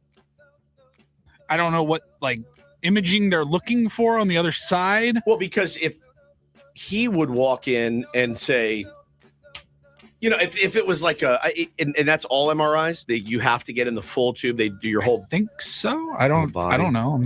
That's some real fumbling. But they usually have some sort of target or wrap or something. Yes, like a target. I thought. Did he not say anything? Did they not ask him? Confirm putting all this- 3 times before? They're putting the wrap or the lead, the big heavy thing over his right knee, and he's like, just so you know, it is my left knee that's hurting, not my right. I mean, I know when I went in for my colonoscopy, the only thing that they really do there, they asked me 3 times, "What procedure are you here for?" Colonoscopy. Right. Do they not go, "Killian, what are we here to look at?" And it's like, my left leg. My left knee, leg. Yeah, my left knee. Even if he says my knee is bothering Which me. knee is it? Somebody had to have told a doctor, hey, he hurt his left knee. Apparently, use the lead in MRIs. Apparently, I don't know. No lead sheet. That's X-ray. That's an X-ray. Yeah. But apparently, the medical team for Real Madrid has pretty much all been sacked. That's what they use in Europe for fired. So they got sacked for. And he played 3 games. Gross incompetence. You said he played 3 games after the MRI, going, "Hey, you're fine, leg. dude. You're just imagining your injury." I mean, yeah. Now you're talking about career-ending injuries because you're playing on a hurt leg, and I think that qualifies for getting fired. Yeah, I'd agree with that. And let's do some do this. This is lovely. DD mega doo-doo. We played you the quote last week from All the Smoke podcast with Matt Barnes and who's the other one? Steven Jackson, right? Steven Jackson. Mm-hmm. Yeah. And they had Gary Sheffield on.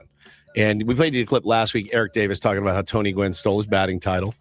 Tony Gwynn, I think, is going to be a real popular topic of conversation on this show because I love this. Gary Sheffield talked about when he got to San Diego. Listen to this. First day I got there, grabbed me by my shirt, come with me. Went in the cage. So now he was showing me a drill. He was on the left side, on his right hip. And he was showing me how he can get to that ball right off his right hip. And then he put it on my hip. I couldn't do it. Really? I couldn't do it. You were too fast through the zone earlier. Yes. Okay. And then he was showing me the technique to that. He said, every time you hit off the tee, I want you to visualize the pitcher's forehead and draw it right down the line to the tee. And when I started doing that, my visual got tight. And so I could easily define if the ball is in or away because I'm looking right down the middle. But my direction of hitting is right center. Okay. So all my alignments in place.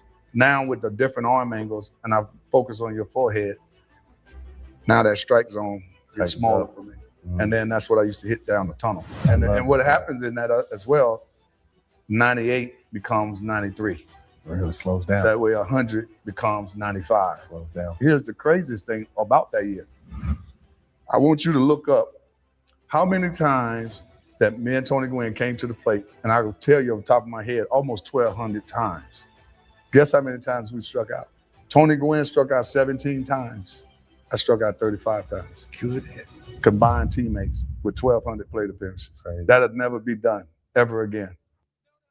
Dude, I could True listen. story. I could That's listen really to good. him That's talk really good. all day about hitting. And I've played the game a long time. I've loved the game a long time. Never once have I heard the cue of look at a pitcher's forehead. I've always heard hit it off the pitcher's forehead, but don't use that as your cue. I've heard, sometimes you stare at the second baseman, just avert your eyes for a minute, look for the release point. Tony Gwynn was big in talking about release points, but Gary, he looked at Gary Sheffield and his violent swing, and he said, look at the dude's forehead, shrink your zone, and start pounding balls. And that's what he did. I just could listen to it all day long. He is now on my list of people I'd like to meet at some point, Gary Sheffield. I'd love to talk to him. Always was a huge fan. I think probably the most imitated batting stance of all time by far. Probably my favorite short-term Padre of all time. Has he ever been back to do anything with the Padres? I don't know, but he should. Sort of. When was he here? What year? Like 92, I think. 92? But he was so fun to watch. I mean, he hit the ball so hard. If you were a fan, because this was before they had the netting all the way like down the lines. Yeah. If you were a fan down the left field line in one of the first couple of rows, your life was in danger when Gary Sheffield was at the plate, because he pulled the ball so often and so very hard that his foul balls were incredibly dangerous. His home runs were dangerous, down the line in left field. You're in the outfield. That was dangerous. He hit the ball so hard to the pull side. He was traded from Milwaukee late March of 92, right before the season started, played all of 92, and then was traded in June of 93 for Jose Martinez, Andres Brewman, and Trevor Hoffman. Everyone hated that trade at the time. Oh, yeah. Hated it. Yeah. Despised that trade. And did bring us Trevor Hoffman, a Hall of Famer. God, he was good, man. There's a video of him from a few years back. He was hitting with one of his kids, and he was still yakking. But it was like at an adult league field in Vegas. And he's got a cigar in his mouth, and he's just same stance, just whack, just easy. So what he said there at the end: full season batting back to back.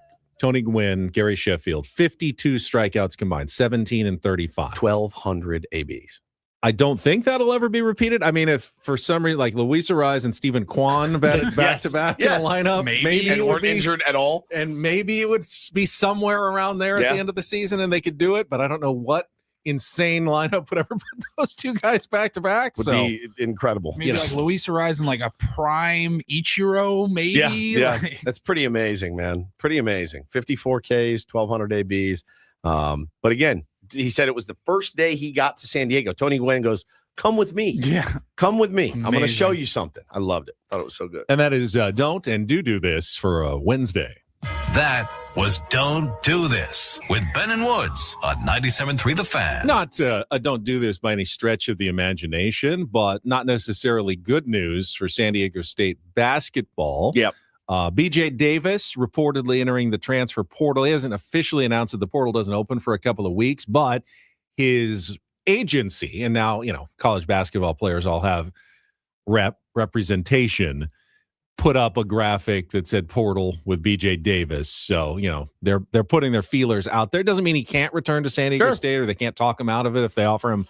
You offer him enough, he's going to come back for sure. But it sounds like he's testing the waters. And then you saw this morning Miles Heide joining an agency as well. Saw that a this sign morning. that he may be. Now, that may be to test the portal. That may be to just negotiate a better deal with the Aztecs coming back. You don't really know, but it seems very clear that there's going to be some major changes coming to Brian Dutcher's roster. I thought out of that whole roster, I think they're bringing back like maybe 2 or 3 of them. I maybe think 3. Mark Ziegler wrote that Taj DeGorville is expected to test the portal as well, at the very least. I mean, no telling like who they are getting back from that team. I would imagine Elsie's probably going to at least take a look, field some offers, sniff around. Yep. And if whatever money San Diego State has, that's the guy that I would probably look to retain. Wouldn't you be crazy not to listen if you're one of these kids? Of course. Yep. Yeah. And you work hard to get to a point where you can field offers and see what's out there. And that's exactly why there are no Cinderellas anymore in the NCAA tournament, because Even San Diego State, which is definitely more on the power side than the Cinderella side, but still well below the major Big Ten, SEC programs. Even they get poached at this point. So now you've got to be good at poaching back. Like the players, the problem with the big schools that have all the money in the world is that they can pay guys, but they can't play. They can only play 5 guys at a time. As we've learned, and you're going to have some unhappy players who, they gave me $1 million, but I barely got any playing time. So I want to go and play, and they're willing to come back maybe for a little less money because they want to start building up their NBA draft stock. And San Diego State has to be able to find some of those guys, or they steal the guys from the even smaller schools that look like they're going to be stars and give them more than, the LMUs or whatever can offer them, and the San Diego State steals them the other way.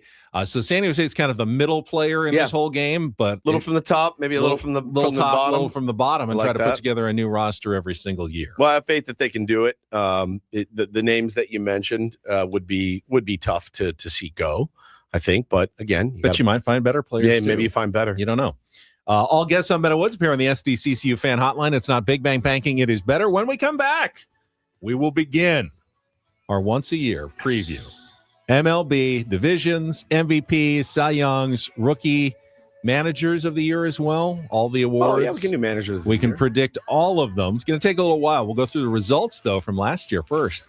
They're not very good. Coming up next with Bennett Woods on San Diego's #1 sports station, 97.3 The Fan.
He just here. I'll show you a little. Just a little. Please don't. Just a little bit. What hurts on you? Nothing at all. A little bit. Not that now. So let's say whatever you're about to touch is the only thing. Let's say It's gonna hurt. Right? All right, yeah. Okay. Pretend your knee hurts. Pretend your knee. It's going to in a second. Right here. That is not pleasant. Hey, player, this is all yours. This room with this view. This speakeasy with this cocktail. Hey, could you make that too? The spa with this. Ah. And this pool on this roof. This is all for you. The all-new Hamul Casino Resort, now open.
Is back. Opening night is live on Netflix tonight.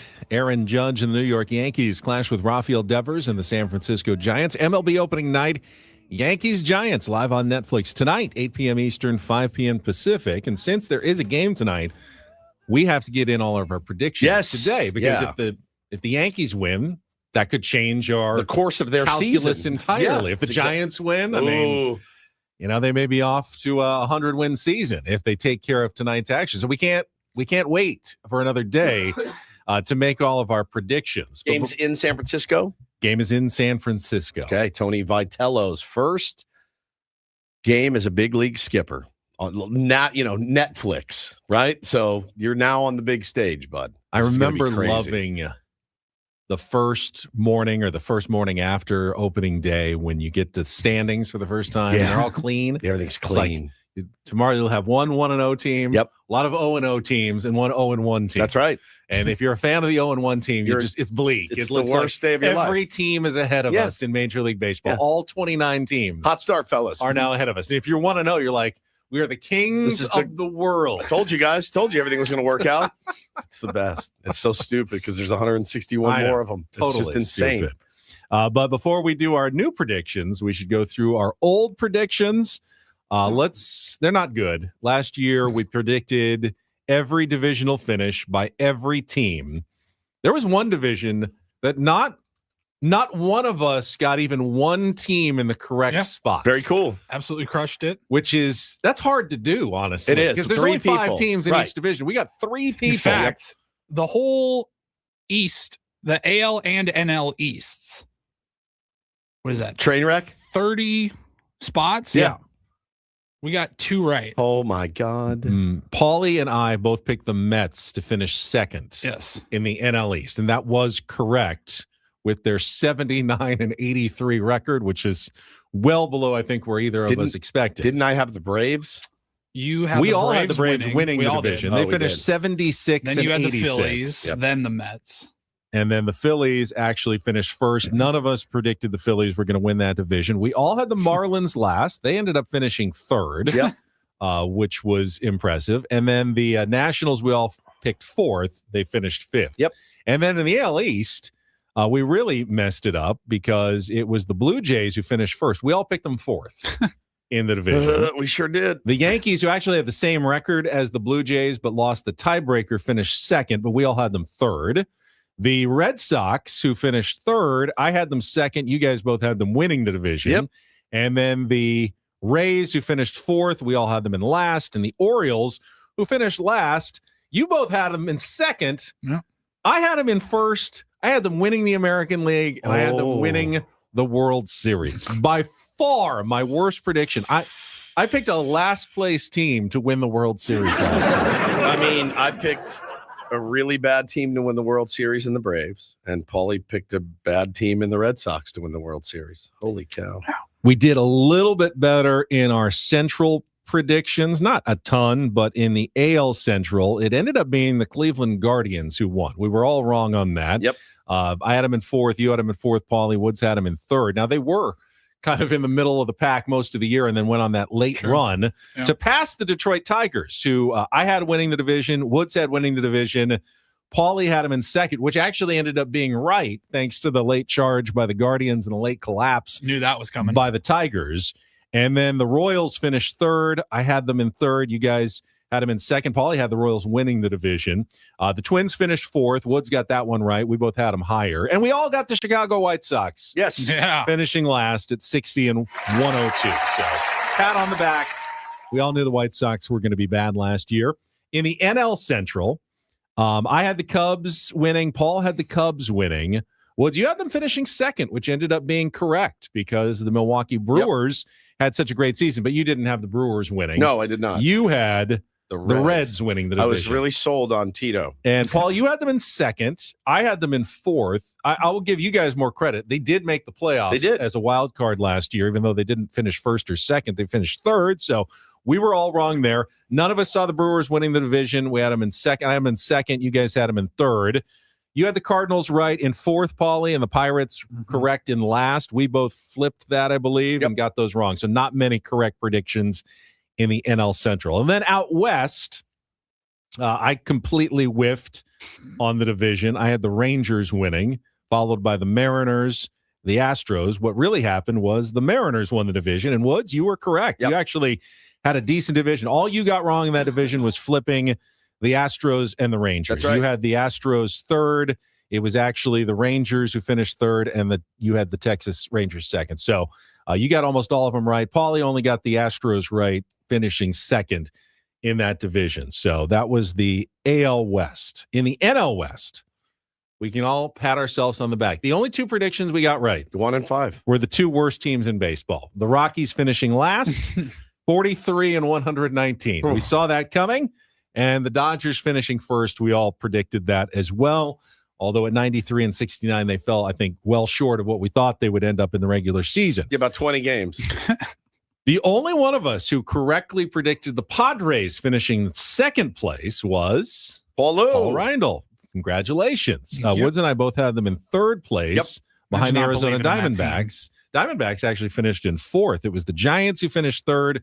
We all had them in fourth. So about half right in that division. But overall, our winner in terms of the most accurate predictions with 9 out of 30. It's not great, but Paulie, congratulations. Excellent work. Thank you were very the much. 2025 predictions winner for the regular season. It doesn't feel good to be a champion, yeah. Yeah, it does. Yeah, it does. I'm not going to lie. Our Padres predictions, Paulie, you had the Padres going 87 and 75. Fell a little bit short. Woods, you had them at 84 and 78, but I know you just kind of are. I like to temper my expectations. You like to protect yourself. It's just the mental warfare I play with myself. I had the Padres going 90 and 72, which is what they actually finished. So I was exactly right. That's incredible. On the Padres record last Well season. done. Thank you. Nostradamus. Thank you very much. But then again, in the playoffs, I told you I had the Orioles winning the AL. Yep. You had the Red Sox winning the AL. They did not make the playoffs. Nope. Paulie had the Red Sox winning the AL. They did not make the playoffs.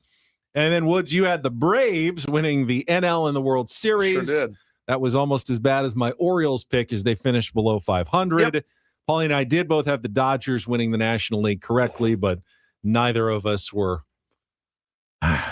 had the fortitude to actually pick the Dodgers to win a second straight World Series title, which of course they did. I shan't be picking them to win a third. All right, we will, start with our predictions out east after a quick check of traffic here on 97.3 The Fan. From the 855 Get Ross Traffic Center. Injured? Demand justice. Demand Jurowitz. 855GetRoss.com. Here's Kelly Danick. Traffic is brought to you by Valvoline Instant Oil Change. Crash has cleared on westbound King Freeway at the northbound 5 connector ramp. Now, northbound side of the 15 near the 8. Crash involving a car and a motorcycle. This one is being moved into the center divide. Accident north 805 before the 52. That's over to the right shoulder.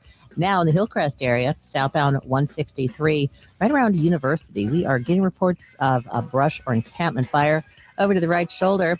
South 5 coastline, right before Poinsettia, there is a collision involving 2 or 3 vehicles blocking the fast lane. Watch out for people walking around. San Diego drivers, keep moving with Valvoline Instant Oil Change. Their expert technicians help keep your vehicle and everyone in it safe and road ready. Stay in your car, no appointment needed. Save at SoCalOilChange.com. Valvoline Instant Oil Change, a 15-minute drive-through oil change. I'm Kelly Danick with Ben & Wood, San Diego's #1 sports station, 97.3 The Fan.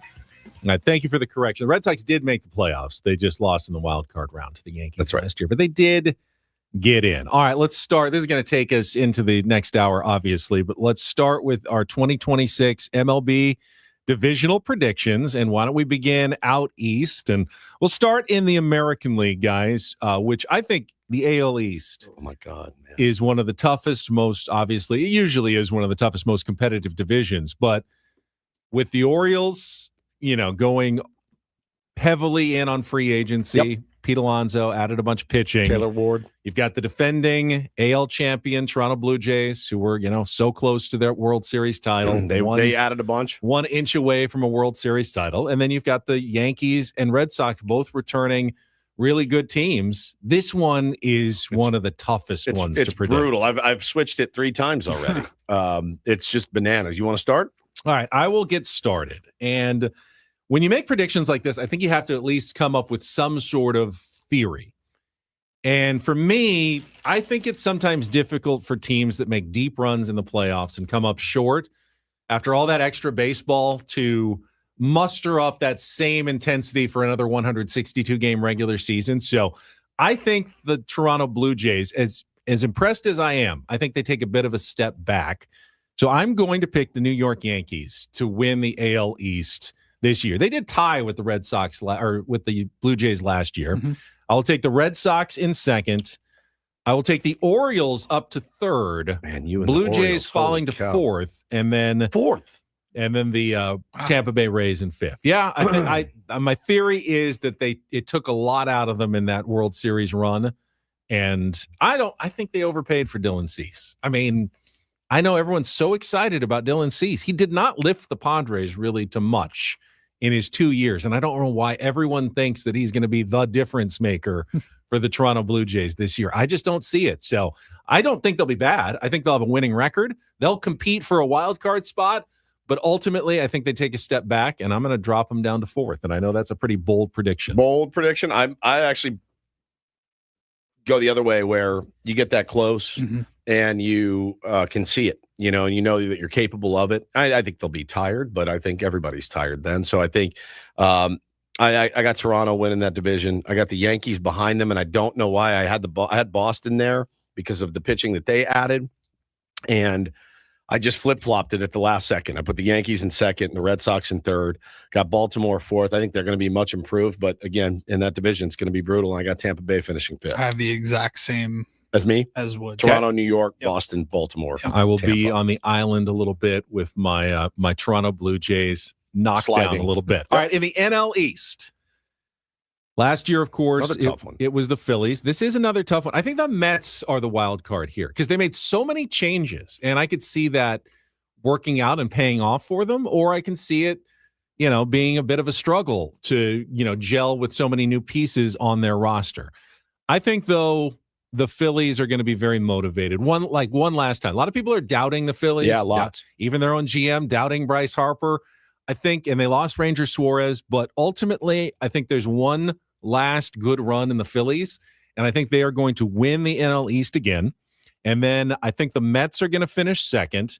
Braves third, Marlins fourth, Nationals fifth. Exact same thing as I had. Really? The exact same thing for the exact same reasons. I think Would you say Phillies, Mets, Braves? Phillies, Mets, Braves, Marlins, Nats. Yeah. The Marlins are actually going to take a bit of a step back after finishing third last year. You think? I do. Okay. Well, you know, they traded some pieces too. They did. Edward Cabrera, big trade. I think they're going to run out of gas in the second half of the season. I just don't know that I'm sold on the New York Mets, man. I just don't know that I am. I'm taking them to win the division. All right, the Mets. Okay. I think. I don't think there's any chance they miss. It's not a bad pick if it works out. If David Stearns is as smart as everyone says that he is, they could take a huge step forward. New pieces, new chemistry. Fix everything that was wrong. But I just don't know. Sometimes it takes time. Yep. But you got the Mets winning? I've got the Mets winning. Then I go Phillies, Braves, Marlins, Nationals. Everyone was so poised for the Braves to bounce back after their 76 and 86 season, but they've been hit by so many pitching injuries already. I thought about having them second. Yeah. I want to believe in them to have a bounce back season, but then their injury concerns are They could definitely be a wild card contender, but I think that they're just a contender right now, along with teams like the Padres. The Brewers and the Diamondbacks, they're not a shoe-in the way everyone thought they were going to be last year. So that's our AL and NL East predictions coming up in hour number 3. We will shift over to the NL Central and our AL West, NL West, and Padres predictions, then get into some of the individual honors as well. Stay tuned. More Ben and Woods coming up on San Diego's #1 sports station, 97.3 The Fan.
Baseball, baseball, baseball, my friends. It is back starting tonight, actually. Very excited. We are halfway home here on this Wednesday.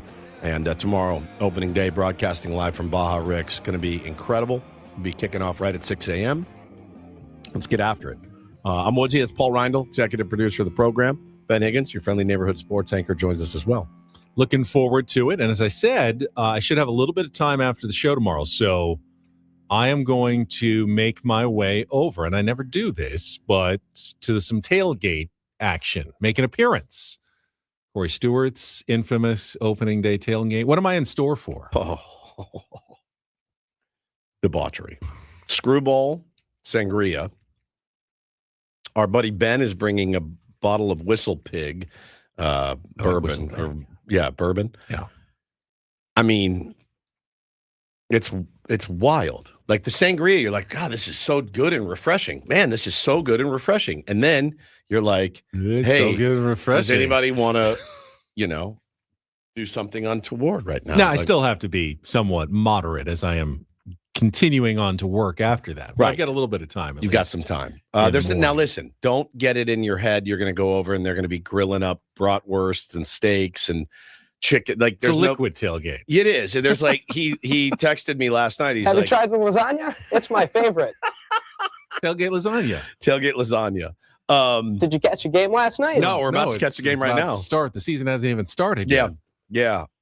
But no, there's not going to be any bratwurst or anything like that. So get it out of your head. But I love the smell of grilling meats. Not fancy, but there's no food. There's a bag of Lay's and then there's like some cookies and that's pretty much it. Right. If you want food, bring your own. And alcohol. And there's plenty of alcohol. Plenty. We all do a big shot together. It's always really fun. Shot of Screwball and it's just a fun time. I saw in one of our emails that there's going to be some Santo tequila coming to Baja Rick's with us. Sammy Hagar's tequila. Courtesy of Guy Fieri and Sammy Hagar. That's right. So that'll happen. I just don't know. Am I going to be able to make it through the day? Yeah. It's a long day. It is a long day. It's a very, very long day. We got a long day today. Got Little League tonight. It's weird coaching with that when your son isn't there. It's very weird. Maybe even it could be more pleasurable. We'll see. You learn something about yourself. Yeah. The true, like take the familial factor out. Yeah. And you can just take an objective eye at your team. I do anyway. Line up, construct. You think you do. No, I coach my kid harder than any kid on that team. Yeah, I know you do. Yeah. But would you really bat him lower, in the lineup? I have before. Okay. But why would I bat him lower? Just because he's my son? Right. You don't want to appear like you're I don't care. Picking favorites. Yeah, if you don't like it, you should coach the team then. And then you can put your kid wherever he wants. Without your kids there, you can truly it's going to be objectively set your lineup. Objectively, he's a really good player. I know that. So I know that. The thought of but I bet you've got other good players as well. Yeah, but the thought of I better bat you ninth or I'm going to make some parent mad is weird. It's weird to me. And I don't like what sports has become like that. I really don't. Everyone always craps on all the kids all the time and the coaches and all that. But hey, man, guess what? Guess what happens in the real world, Ben? If you're good at something, you're good at something. Nobody tries to hide you away just because you're good. It's kind of a meritocracy, is it not? It's true. And every other sport, it's this way. Every other sport, except for baseball. Baseball, I was talking to Hannah about it last night. I don't know what's happened over the last 10, 15, 20 years where it's no. Like my kid's football coach, he doesn't cater to their feelings. Not every kid gets to play quarterback. Why? Because every kid can't throw. So what's wrong with that? But in baseball, they're like, no. You have to get 5 innings in the infield. You have to get 5 innings. It's just weird. It's weird to me. I played outfield for 6 years. You know why? Because I sucked. And then I realized I don't want to do this. I'm going to work my ass off to make sure I get in the infield. What happened? It's a valuable lesson. The infield eventually. Yeah. And just handing things over to people, it doesn't build any character. It doesn't build any drive, in my opinion. I think, but there is a reasonable. There's a reasonable. You don't want to discourage kids at that age by not giving them any opportunities as well. They all get opportunities, right? Always. But they're mandated to. they're mandated. Yeah, you can't just sit a kid on the bench all game because you think he's not good. You're going to have to at least give him some opportunities. Yeah. All right. We need to continue our predictions, or we're going to have to do like an extra stream after the show to get them done because we've only gotten through the NL and AL East. Let's move over to our AL and NL Central predictions for the upcoming season. I am going to back the Detroit Tigers this year. I know that they collapsed late last year, did not finish out the way they would, but with Carrick Skubal remaining on the team, they're going all in. I think they've got a lot to prove. I don't see a late collapse happening. I picked them to win last year. They didn't quite do it. I think they're going all the way this year. Detroit Tigers are going to win the division. Kansas City Royals are going to finish second. I've got the Cleveland Guardians dropping to third. Then now let's go with the Twins fourth and the White Sox still in fifth in that division. Okay, I also had the Tigers in first. I've got the Royals second, Guardians third, White Sox fourth, and the Twins I thought last. about flipping the White Sox and Twins as well. I did. The White Sox, they've done a couple of things. The Twins seem down. The White Sox seem up a little bit. The question is up enough to pass, from 60 wins. They're 10 wins short of the Twins last year. Maybe. Not a bad again, call. you were Royals 1, We're Tigers both. 2. We're all Tigers, Royals, Guardians. Tigers, Royals, Guards, Sox, Twins. And I went Twin Sox. Gotcha. And then, Paulie, what are you? I am flipping it. I am Royals 1. Okay. Tigers 2. I'm going to take the Guardians 3. I'm going to take the Twins 4 and the White Sox 5. All right. Then over in the NL Central, the Brewers won last year. I don't have any doubt that they're taking a bit of a step back. The question is how much. Cubs have outspent that entire division, added Alex Bregman in the offseason. I think the Cubs are the team to beat. I have them finishing in first place. And then I will go with the Pittsburgh Pirates finishing in second. Wavelength today. And then the Brewers in third, Reds in fourth, and the Cardinals in fifth. Crazy. Go ahead. I had Cubs, Pirates, Brewers, Reds, Cards. Okay. You had Cubs, Pirates, Brewers. Yep. Reds, Cards.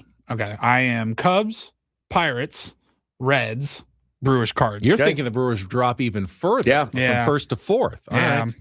Well, I don't know. Pat Murphy's going to probably stick it up for all of us again because he always does that. Why is he going to do that? Because we doubted him, and we keep doubting the Brewers. I mean, they lose until they players. win something. I'm going to keep doubting them. Well, they won the division with 97 games. How'd that work year. out? We're not picking the playoffs yet. We're picking the division, and they did win the division last year. I am. Somebody just said in the chat, falling into the Pirate spell. I'm all the way. I'm taking the Kool-Aid 100%. Bubba and Paul Skeens. Connor's going to get called up in June because they had a surprisingly decent start. They're not passing the Cubs. Braxton, Ashcraft, and all my guys, man. I'm a closet Pirates fan. All right, a lot of agreement in the NL Central. And then over to the West. The West is the best. Except for the Angels. I know they're finishing last. I'm pretty sure they're finishing last. Who's finishing first, though? I'll take the Seattle Mariners to finish first. So wait, they're not tired, but the Blue Jays are? Well, the Mariners Blue Jays didn't get to the six World more Series. games. They had Six seven more. more games. 7 more games. 7 more games. That's true. I'll take the Mariners. The Mariners have such good pitching. They have such good pitching. God bless Gilbert and Wu and they have Josh Naylor all season. Hardly know her. I will take the Texas Rangers and our friend Skip Schumacher to finish second. The A's will be third. The Astros will drop to fourth, and the Angels will be fifth. Skip would be mad at me, but I actually have M's A's. I bought into the A's. I bought in the A's. I couldn't buy into both the Pirates and the A's in the same season. Well, it's hard because of where they play. It is too. It's like you could have good pitching, but you also pitch in a minor league ballpark. So I really believe in their core. Their core is nasty good. Ball's going to fly in Sacramento, and it's 100. So they're going to hit. They're going to hit. Again, it was one of the only teams predicted to have 3 guys over 30-plus home runs was the Athletics. But, man, I mean, the Rangers can pitch. Will they find enough offense? That was the problem last year, and I think that's going to be the problem this year. You got rid of Marcus Semien. You brought in Brandon Nimmo. But again, I mean, or will they be able to hit enough? I actually had the Rangers in third. I had the Astros fourth and the Angels. No Skip Schumacher magic, though. I think I think they could hang around. If they make the playoffs, he will win another Manager of the Year award. Correct. He'll just start racking them up on his trophy shelf at home. Just one every other year. Yeah. Yep. So I had M's, A's, Texas, Astros, Angels. And then sweep. I got the Mariners. I've got the Rangers in second. All right. I was very close to picking the A's third. I just don't. I'm going to just stick with the Astros for the consistency. Go Astros 3, A's 4, Angels 5. Cool. All right. And then finally, to the NL West. I know people would love bold and exciting predictions. I just don't see anything changing from last year. Last year it was Dodgers, Padres, Giants, Diamondbacks, Rockies. I think this year it's going to be Dodgers, Padres, Giants, Diamondbacks, Rockies. Exact same finish as last year. Yeah, I have the exact same thing. I have Dodgers, Padres, Diamondbacks, Giants. I think the Diamondbacks Rockies. move up, even though they've lost, I'm not Naylor, buying Suarez. the Giants. I'm not buying the reason I'm not buying either of those teams, actually. The reason I listened yesterday to Gwen and Chris, and they had a guy on from the Arizona Republic or something, and he was talking about the Diamondbacks, and he was like, yeah, I mean, if healthy, 100%. Their whole staff is banged up. Mm-hmm. They got a bunch of question marks in the rotation, as do we.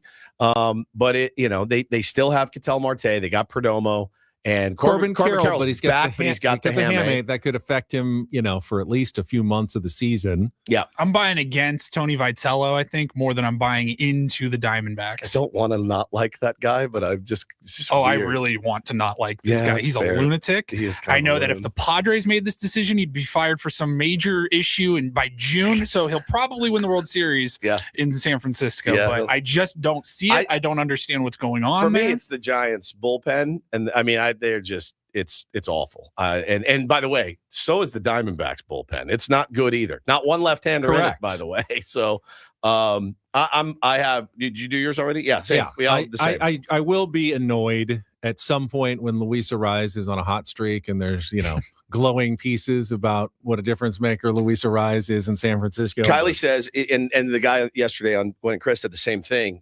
Burns.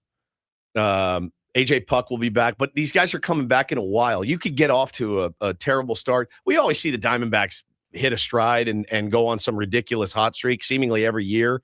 But, again, I mean, we've seen, Joe Musgrove's back, but is he? Right. Are these guys back? Yeah, are they back? They're supposed to be coming back, but it doesn't always work out the way that you I guess think. Another radio show in another part of the country doing their MLB predictions gets to the Padres and they got Musgrove coming back, right? If they're not following it, they're like, actually, there's a bigger question mark than you might have thought. 100%. All right, so final Padres record. We all have them in second place again, correct? Yes. All right, so we need to pick an exact record. Okay.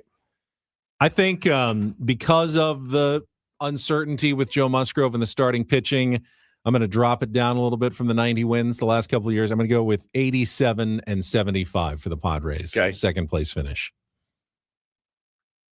I had them at 88 and 74. Ooh, you've gone up one. Now they do have a full season of that lineup with Ramon Laureano, adding Castellanos and Andujar. A great bullpen. It'll come down to starting pitching. All right, 88 wins. And Paul? I've got him at 85 and 77. Okay, 85. You dropped yours for a little bit.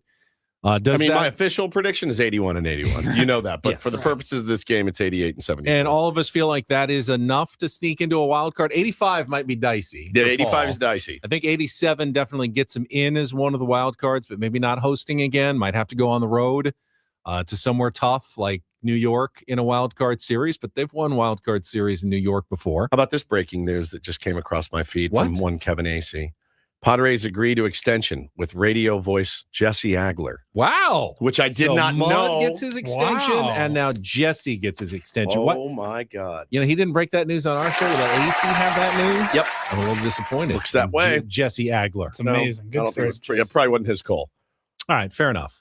13th season for Jesse Agler, multi-year contract extension. You get an extension. You get an extension. You get an It is the year of the extension. We've already determined that. That's right. Interesting. All right. Congratulations to Jesse. All right. Before we get to take on Woods, we have to give our American League National League champions and our World Series winners. And then bottom of the hour, we can do individual awards. Okay. You want me to start again? Yeah.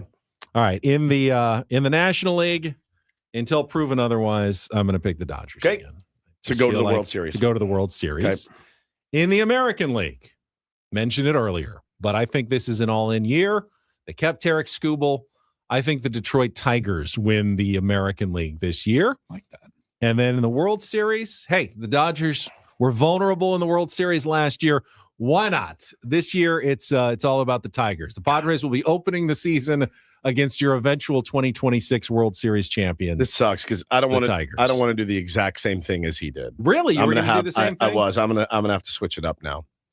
Give me. I'll just throw it out there. I'll go then. You okay? Give me the Mariners. Give me the Mariners. I was going to try to pick them before you did. I got the Mariners. If you want to be honest with your picks, be honest with your picks. It's okay if they match. We don't. I got Dodgers, Mariners. Let's go. M's, Phils. Phils. Okay. Why not? Why not? Why not? And then who wins? M's. Seattle Mariners. Yep.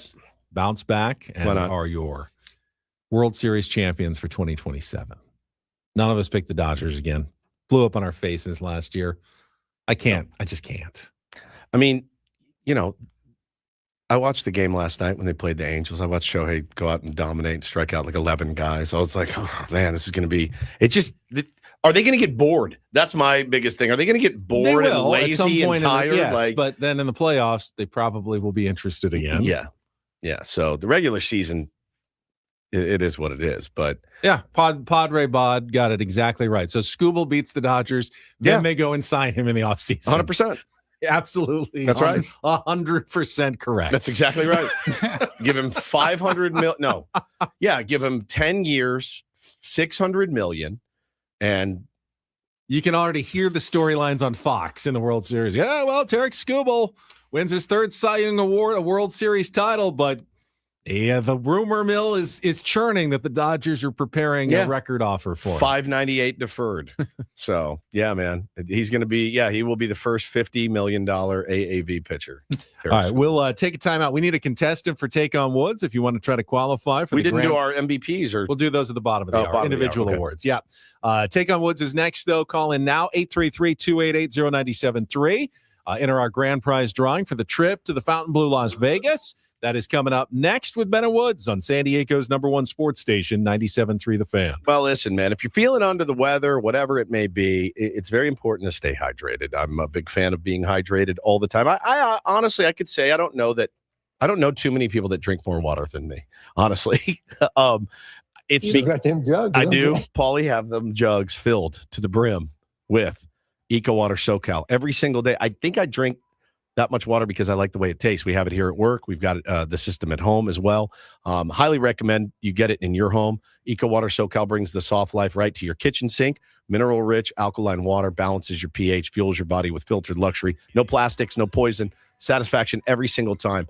This is for you guys out there that care about what you put into your body, certainly.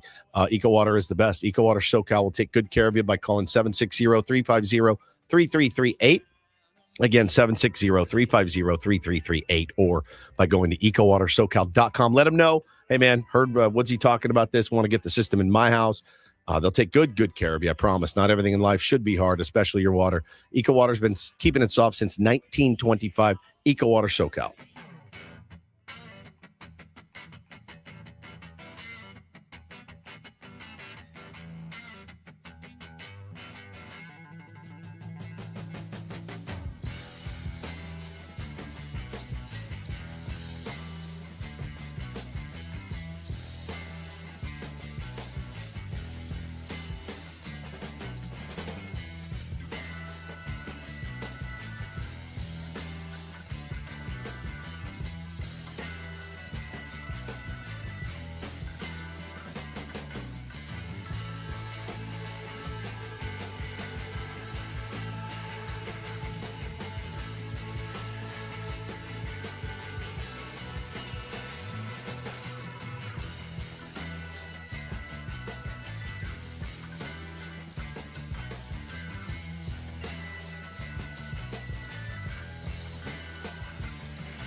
player.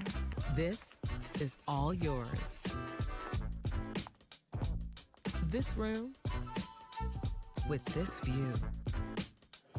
This speakeasy with this cocktail. Hey, could you make that too? The spa with this. Ah. And this pool on this roof. This is all for you. The all-new Hamul Casino Resort, now open.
Brought to you by GL Pools, the company trusted by thousands of San Diegans to keep their pools sparkling, swim ready, and expertly maintained. Call GL Pools now and say radio for a free month of service. Got a San Diego Wave game tonight at Snapdragon Stadium against a very tough team, the Portland Thorns, who knocked them out of the playoffs. Great name for a team. Good Great luck, name. the Thorns. Yeah, great name for a team. That's the actually pretty Thorns. good, yeah. It's really cool. So good luck to the Wave tonight, and good luck to our contestant in our game we're about to play, because it is time for Take on Woods.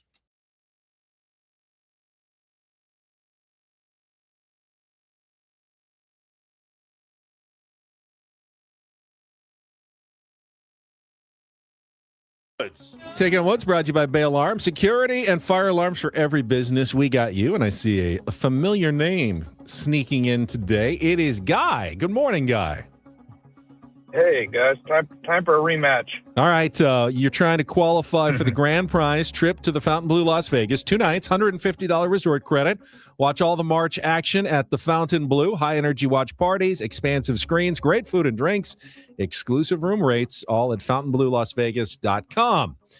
Guy usually goes with music, but not always. You got your 3 choices. Music category is Cry Me a River, 5 song titles, including the word cry.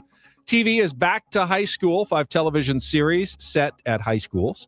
And our new movie category, Time Travelers, 5 movies in which time travel is a major plot element. So, music, Cry Me a River, TV, Back to High School, or movies, Time Travelers. Guy, what would you like to play? Let's give the TV a shot. Ooh, TV. It's been a while since we've done a TV category. All right, again, the category is Back to High School. 5 television series, all primarily set inside of high schools. You'll have 60 seconds to answer as many as you can. If you don't know one, say pass. We'll come back to it if there's time left on the clock. First question is our 2-second theme song. Paulie will play you a short clip of a TV theme song. You need to identify which show that is set in high school. Guy, are you ready to play? Sure. Let's go. Paul, you good? I'm ready. All right, 60 seconds on the clock. The category is back to high school. Your time begins when Paul plays our TV theme song. Good luck, Guy. Let's take on Woods. When I wake up in the morning. Saved by the Bell. Correct. A wisecracking teacher returns to his alma mater to teach a remedial class of characters known as the Sweat Hogs, in which 1970s show that featured a young John Travolta. Welcome back, Cotter. Correct. For 2 seasons, Danny McBride and Walt Goggins starred in which dark HBO comedy about scheming school administrators at North Jackson High? Oh, I haven't caught on to that one. Pass. Which critically acclaimed Canadian series from the late 80s and early 90s featured a rotating cast of teens dealing with issues of the day like abortion, suicide, and AIDS? Can you repeat that? Which critically acclaimed Canadian series from the late 80s and early 90s featured a rotating cast of teens dealing with issues of the day like abortion, suicide, and AIDS? Pass. Before she married Mike Tyson, Robin Givens was part of the cast of which show about gifted students in the honors program at Millard Fillmore High School in Manhattan? Fame? Incorrect. For 2 seasons, Danny McBride and Walt Goggins. Oh, and we only got the 2 today. Wow. Maybe you should have gone with the music category, Guy, but it could still win against Woods. You got Saved by the Bell. Welcome back, Cotter. That was Vice Principals on HBO. Degrassi High is the Canadian show, and Head of the Class with Robin Givens. All right, let's bring Woods back in. Interesting game today. Television category. I feel like we should give Woods the category on TV, but the rules are the rules, so you'll just have to figure it out as you go. Okay. Put 60 seconds on the clock. Your time begins when we play our 2-second TV theme song. Good luck, Woods. Let's take on Guy. When I wake up in the morning. Saved by the Bell. Correct. A wisecracking teacher returns to his alma mater to teach a remedial class of characters known as the Sweat Hogs, in which 1970s show that featured a young John Travolta. F word. I know it. I watched it all the time. I'll come back to it. For 2 seasons, Danny McBride and Walt Goggins starred in Vice Principals. Correct, which critically acclaimed Canadian series from the late 80s and early 90s featured a rotating cast of teens. Degrassi Junior Correct.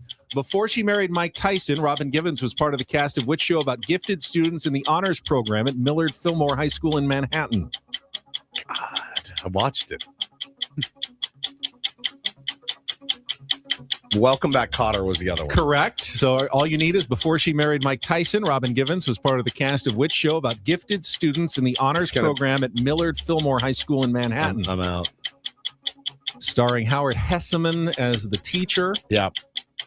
It was Head of the Class. Head of the Class. Good show. But you have won today's game 4-2 over Guy. Oh, my God. In our back to high school category. Wow. TV, very well done, Woods. Good job. I couldn't believe I couldn't remember Welcome Back, Cotter, He didn't get Vice Principals. Degrassi High and Junior High. They had both. They just kept getting older and doing that. I never really watched it, but apparently I watched it. A little Degrassi. Yeah. I watched it. Well done. The best of those is Vice Principals. This is incredible. It's good. It's incredible. I haven't seen it. I'm not surprised. I think you have a thing against Danny. I did watch McBride. some Welcome Back, Are you Cotter. kidding me? No, I watched the Righteous Gemstones. Okay, I mean, out of all of them, that in my opinion, that's my least That's favorite. the I worst? like it still because Walt Goggins is amazing in it. But Vice Principals is so Those underrated. two go together. so well. I mean, just elite company. So good. All right, I will have to put in a new TV category for Friday. Think we'll play some real or fake tomorrow from Baja Ricks. Yeah. At least we'll try to. Yeah, It's we can do always that. Do it with a tier 1 there. Yeah, we can do it live, live. a live real or fake at Baja Ricks tomorrow. So that's it for our games today. We will get back with our individual predictions, MVPs, Cy Young, Rookie of the Year, Managers of the Year to wrap up our predictions for the year. Coming up next with Ben and Woods on San Diego's #1 sports station, 97.3 The Fan.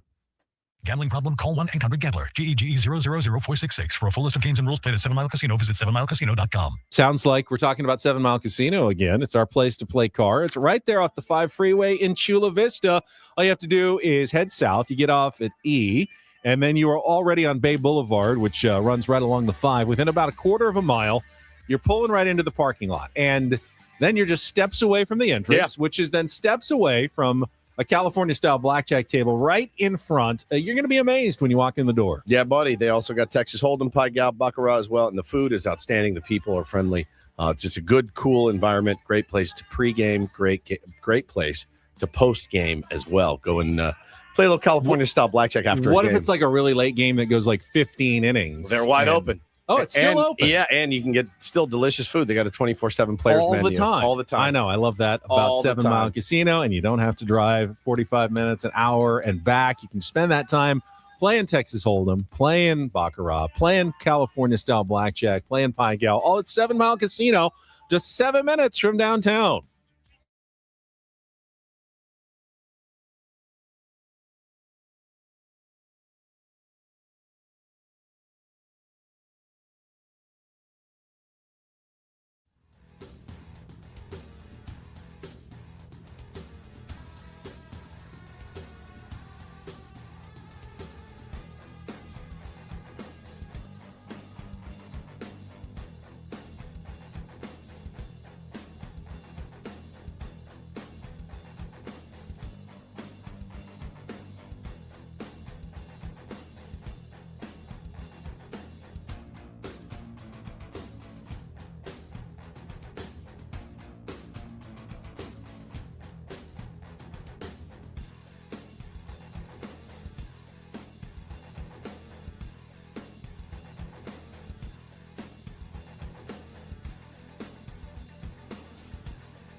Here, I'll show you a little. Just a little. Please don't. Just a little bit. What hurts on you? Nothing at all. A little bit. Not that now. So let's say whatever you're about to touch is the only thing. Let's say It's gonna hurt. Right? All right, yeah. Okay. Pretend your knee hurts. Pretend your knee. It's going to in a second. Right here. Oh, that is not pleasant. Hey, player, this is all yours. This room with this view. This speakeasy with this cocktail. Hey, could you make that too? The spa with this. Ah. And this pool on this roof. This is all for you. The all-new Hamul Casino Resort. Now open.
Dude, you disappointed me in that last segment there, Woodsy. Congratulations on your take on Woods. Thank you. I never victory, win. But you got a little ahead of yourself. You didn't even let Ben finish his question for, what was that, Degrassi? Degrassi, yeah. I was so disappointed. You just you knew the answer right away and you jumped all over it. But had you heard the rest of it, you would have heard abortion, suicide, and AIDS. Good God, dude. Yeah. Issues of the day that they dealt with. You really have to be careful about what I say during Take on Woods. Or ever. It will get taken out of context. Correct. What was that again? Abortion, suicide, and AIDS. Wow. Why couldn't you just say hot topics of the day? Right. He's such a newsman. That's the problem. Yes, and listen to how he delivers it. Abortion, suicide, and AIDS. I can see you on the desk right now. I can see it. I'm anchoring on Friday. Are you? Yeah. Tomorrow? No. God, stop. You are off on your days of the week. I am a mess. Yeah, the day after opening Tomorrow day. feels like Friday doing because the 4 it's and the 5, opening doing day. the 4 and the 5 o'clock on Nice. Friday. All right. Let's see. Oh, we need to get to the rest of our individual predictions. Yes, we do. You are broadcasting live from the Bill House Studios. We know how. Let's go manager, rookie of the year, Cy Young, and MVP, since we will climb the ladder. So we will start with our manager of the year predictions in the American League. I already hinted at mine earlier. Why not? I think the Texans, you have to start, obviously, with a team that doesn't have overwhelming expectations. Right. Like Dave Roberts ain't winning manager of the year. He's got too good of a team. Correct. You need to have a team that could surprise some people that's maybe been down for a couple of years. And a new manager always helps. So I'm going to go with Skip Schumacher of the Texas Rangers. Won it in the National League. If he gets the Rangers to a wild card, I believe he will win it in the American League this year. Nice little bounce back candidate season for the Rangers as well. Plus, why not? Let's pick Tier 1 Skip Schumacher as my American League manager. You're such a kiss ass. I'm going to go with the manager of the Detroit Tigers, AJ Hinch. solid manager, man. Just really, really. Yeah, if solid. they run away with the Central, win them, close to 100 games, something like that, he absolutely could win the award. A little more pressure on him. A little more. They have more expectations. More they expectation. They can't just win the division with 91 wins. They're going to need to be the top team in the AL if he's going to get it for sure. Yeah. Paulie? Oh boy, I was prepared for this. Not prepared. I don't know. Take a guess. Dan Wilson. Dan Wilson. Good pick. I think the Mariners will have a good year. Good pick. I think same reason. Expectations are higher. That's like I get a little caught up on that one. I'm like, you got to pick a team that doesn't have the Mark highest of Kotsay is expectations. a sleeper. I thought that too, but then I also picked them to finish fourth in the division. That would be tough. I just couldn't really go with that one. Okay. All right, over in the National League. Yes. There's one guy who is very set up to win. Yes. Sure. And I think we have the same guy, I bet. You have to remember what his name is first. I do? Well, I did. The guy who replaced Derek Shelton as manager of the Pittsburgh Pirates. Don Kelly. Don Kelly is set up to win. If the Pirates can do what a lot of people are thinking they might, even challenge for a playoff spot. I don't even know that the Pirates have to win a playoff spot. If they have a winning record and no one else does anything spectacular, Don Kelly may be the default choice just because, or maybe expectations are too high already for the Pirates for Don Kelly to do it. You know who's an actual candidate to win the National League Manager of the Year because expectations have been shockingly low? Oh, boy. Craig Stammen is actually a candidate to win it this year. Thought about that. There's 15 candidates to win it. Well, there are. Right. But again, no, I don't think Dave Roberts, unless they win like 127 games. Right. I don't think like Dave Roberts can win.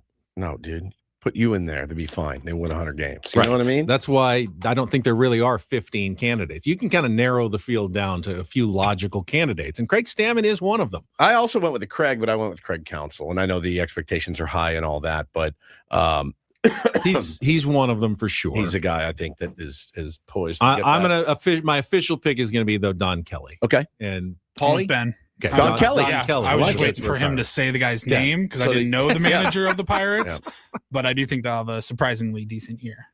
All right, on to the Rookie of the Year.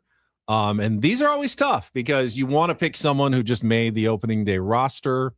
There's a lot of momentum right now for someone like Kevin McGonigal, who just was announced is going to be on the Detroit Tigers. And he's certainly a good candidate.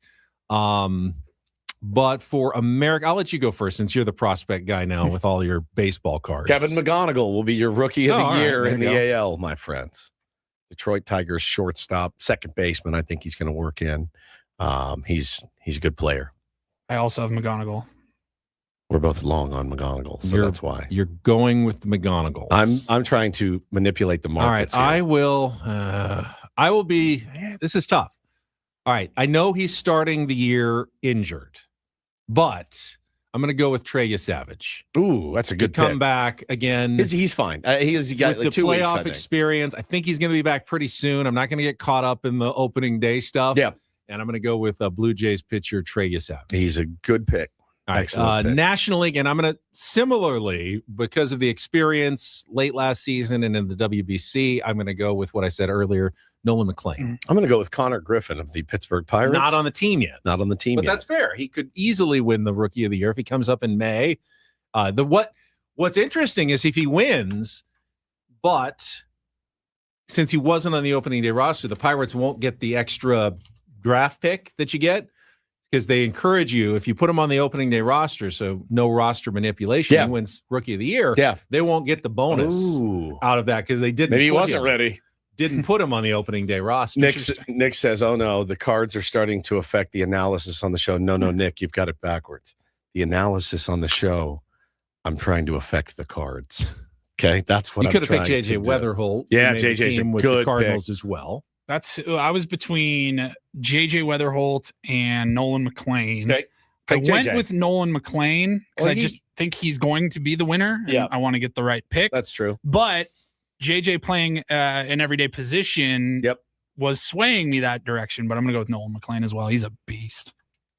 All right. AL Cy Young. I think there's really only two logical candidates. I mean, obviously, there's a lot of guys who are really good pitchers who could win a Cy Young Award with a great season.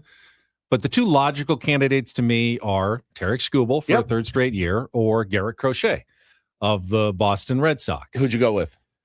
I'm going to go with Skubal. I picked the Tigers to win the World Series. They're going to need Skubal to have another big year going into free agency. I'm going to leave it all on the table. I think it's going to be Tarek Skubal again. I went with Crochet.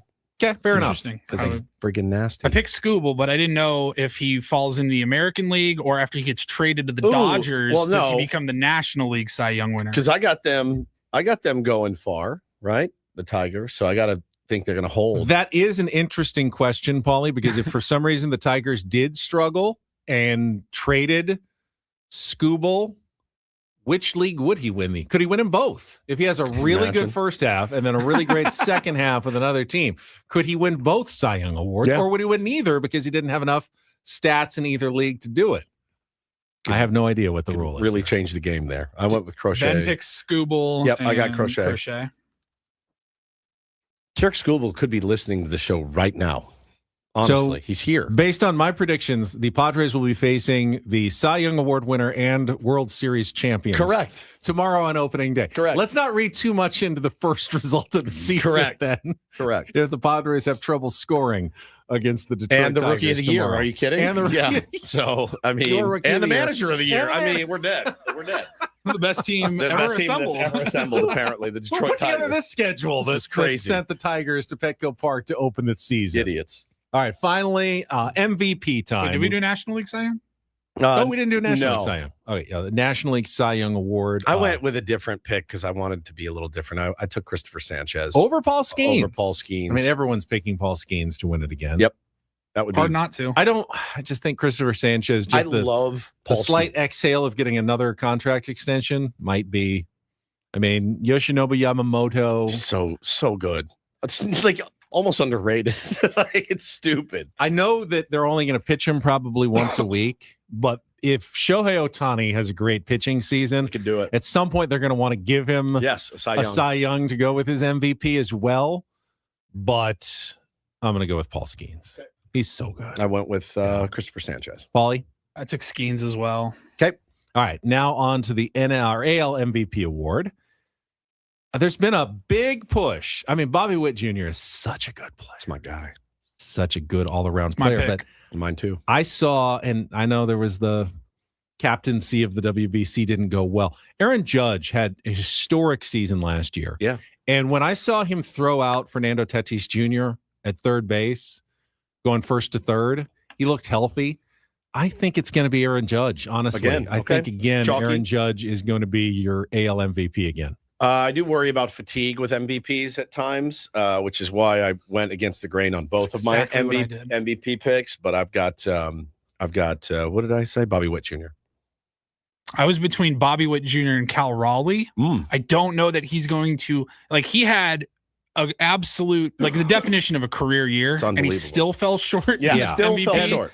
I don't know that he's going to surpass those numbers, so I don't think I'm going to All pick the him to win. catching, the WBC, and by the way, I mean, not that he'll not have a good season, but look rough in the WBC when he was playing. I just couldn't go with Cal Raleigh. I think under the radar pick is Junior Caminero. So good. Yeah, he'll be there. He'll be in contention votes. for sure. But I would think so. I went with against the fatigue with Judge. However, I did pick Shohei Ohtani because as long as he still plays at that level, I just don't see how you can't pick him to win it every year. Like, they're going to rename the stupid award after him. You know what I mean? Like, he's the most valuable player. Correct. There's you cannot talk yourself out of it. No, you really can't. And I don't think you can pick anyone other than Shohei Ohtani. I took Juan Soto just because. Did you? Yeah, just to be different. It's going to be tough when Ohtani puts together like a 16 WAR season with all of his pitching and hitting to give it to anybody else. Everybody. Yeah, I went with Soto. He's right. going to have a monster year. He's pretty locked. The great story would be Bryce Harper. Yeah, coming back and not elite anymore, motivated allegedly. season. Yeah. All right, let's check traffic. The great and then- story would be Fernando Tatis I was just going Jr. to say, how about That- Fernando well, that Tatis Jr.? I've seen a lot of places that say he's absolutely in the conversation this year. Yep. Which would be awesome. He's not going to be pitching every sixth day, though. Dennis Lynn just threw out his bold predictions, and he said that Jackson Merrill is going to get MVP votes. I love it. I love it. I love it. All right, check traffic. We'll wrap up the hour next year on The Fan. From the 855 Get Ross Traffic Center. Injured? Demand justice. Demand Jurowitz. 855GetRoss.com. Here's Kelly Danick. Traffic is brought to you by Valvoline Instant Oil Change. Just a couple things to mention here. One of them is this crash on westbound 8 at 2nd Street. It's in the center divide, but it looks like emergency crews got that fast lane blocked. Also an accident on the Lemon Avenue off-ramp of northbound 125. Couple trucks involved in that. They're over the right shoulder. San Diego drivers keep moving with Valvoline Instant Oil Change. Their expert technicians help keep your vehicle and everyone in it safe and road ready. Stay in your car, no appointment needed. Save at SoCalOilChange.com. Valvoline Instant Oil Change, your 15-minute drive-through oil change. I'm Kelly Danick with Ben & Woods, San Diego's #1 sports station, 97.3 The Fan. All guests on Ben & Woods appear on our SDCCU fan hotline. It's not big bank banking, it is better. Totally missed this last night. The Angels signing left-handed pitcher Joey Lucchesi to a major league contract. The churve. I just got that retweeted into my feed by Tier 1 Glendon Rush, Angels employee. Everybody must get stoned. Yep. So welcome back to Southern California, Joey Lucchesi. You get a chance to throw every foot. And Lucas Giolito still not signed, unsigned. Right? Yep. Fake reports everywhere, Yep. still not signed. All right, we will come back. Last hour of Ben & Woods. Paulie's got some headlines in the Reindl Report and more as we go until 10 o'clock on San Diego's #1 sports station, 97.3 The Fan.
Don't forget, we got baseball tonight. Baseball back. Opening night is live on Netflix. Aaron Judge and the New York Yankees. Aaron Judge, my AL MVP pick, taking on Rafael Devers and the San Francisco Giants. MLB opening night, Yankees-Giants, live on Netflix tonight, 8 p.m. Eastern. Or, for everybody who's probably listening here, 5 p.m. Pacific. I got a game at 4. It'll still be. Yeah, it'll still be going. Still be going when Yeah, you get baseball. home. Wonder if it's Netflix. I can start from the beginning. Ooh, like you can on Apple? That's right. Do you take advantage of that? Sometimes. You got Watch Live. You've got Watch from the beginning. Yep. Or Apple has the old catch-up feature where you hit that and it'll give you like the highlights and then get you back to live, which is pretty elite. Like just some key moments from the game over, give you like 90 seconds, and then you're up to date with what's happened so far. There's been times when we had family stuff going on or whatever, and I missed a Padres game, or I caught the last inning.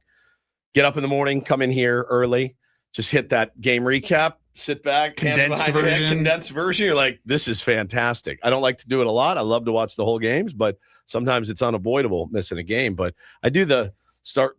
Sometimes it's like, I really want to start this from the beginning. It's already 7 o'clock. You know what I mean? I'll just pick it up where it is and I'll fill in the blanks later. I always, especially during spring training, I find myself turning on MLB Network sometimes, and I have no idea if a game is live or not. Right. They're playing a game, and I'm thinking, oh, this is interesting. And then all of a sudden, they'll come back from a commercial. Due to time constraints, we're going to pick this up. We're going to pick this game up in the 8th inning. Oh, I guess I haven't been watching. That happened to me the other day. This whole time. That happened to me the other day. I was like, "Oh, we're moving into the 5th already." Okay, sounds good to me. Got to pay attention to what you're actually watching now. But we got baseball back tonight. We will talk more Padres coming up. I want to talk about Adrian Morejon and his contract status going into his last season of control. But right now, Paulie's going to give us some headlines. It is time for the Reindl Report. And get things started here with our today's edition of the Reindl Report. Now tuned into the greatest. Welcome to the Reindl Report with Paul Reindl. Hi, Paul. All right. 2 stories from the world of sports that we haven't gotten to yet. We'll start off in Major League Baseball. And 1 story that you didn't know you needed. Are you laughing, biatch? It's the Reindl Report Hey, Paul, how you doing? Okay, how are you? on 97.3 The Fan. Are you ready to bless the mood? I need some help, please. That was good. Can I get a oh yeah? Oh yeah. All right. All right. All right. Happy opening day eve, gentlemen. I'm fighting it, man. You are fighting I'm it. fighting it, dude. I just sneezed and Ben thought, oh God, Woods everyone's was getting coughing. sick. I feel fine. Paul was I sneezing. sneeze a lot. It's going to be the Ben Higgins show tomorrow Can you morning imagine from Baja by Ricks. yourself? Oh, make sure you bring all the equipment with you after the show just to be safe. Because if you are going to be the only one down there, you're going to need to set everything up. Of as course. well. I'm fighting it off right now. I got the chest pain and the coughing. Would you be mad if I woods you today and just went home and rested? No, if you need to rest, you can rest. That's fine. Would you rather have me dialed in tomorrow? Yeah, do what Yes. you need to do today to be in tomorrow. I think I will. If you were going to, and we don't want you getting into the Padres. That's the other thing I thought about. I Open legit thought about clubhouse, walking. cough on Tatis. Yeah, cool. Cough on Pneumonia. Manny. Awesome. Pneumonia. Padres. And I just go there. It just doesn't make any sense. It's not smart. As much as I'd love to go down and All see right, the fair fellas. enough. Fair enough. I will rep us. What if I was sick tomorrow? You're still coming? Sorry. Doesn't matter. Wear a mask. I don't know. Do something. Yeah, they're just dragging me there. I don't want to go. You'll be fine. I will be fine. You'll be fine. I feel like you can rally for opening day. I'll drink through it. Yeah. Friday's going to be rough. Friday's going to suck. Friday's going to be extra rough. It's going to be really tough. My kids come home Friday too. So, all right, where to start? You know what, Benny? We were kicking around ideas for the Reindl Report, and Ben said, "Oh, you can talk about Tiger Woods." I go, "Didn't we do that yesterday?" And he goes, "Well, we said he was going to play, and you actually played his Wii golf thing or whatever." Yesterday, he actually did play. So I will give you 60 seconds and just let you talk about Tiger Woods if you would like for the first story of the Higgins report. Reindl Report. So Tiger played with his team Jupiter against LA finals of the golf league. Now it's always been his team. He just hasn't played in over a year. So this was his first appearance. They needed to win to force a game 3. They did not. Tiger looked okay, but I think he only hit like 4 full shots because it's a team competition. But his swing looked good. The exit velocity looked good.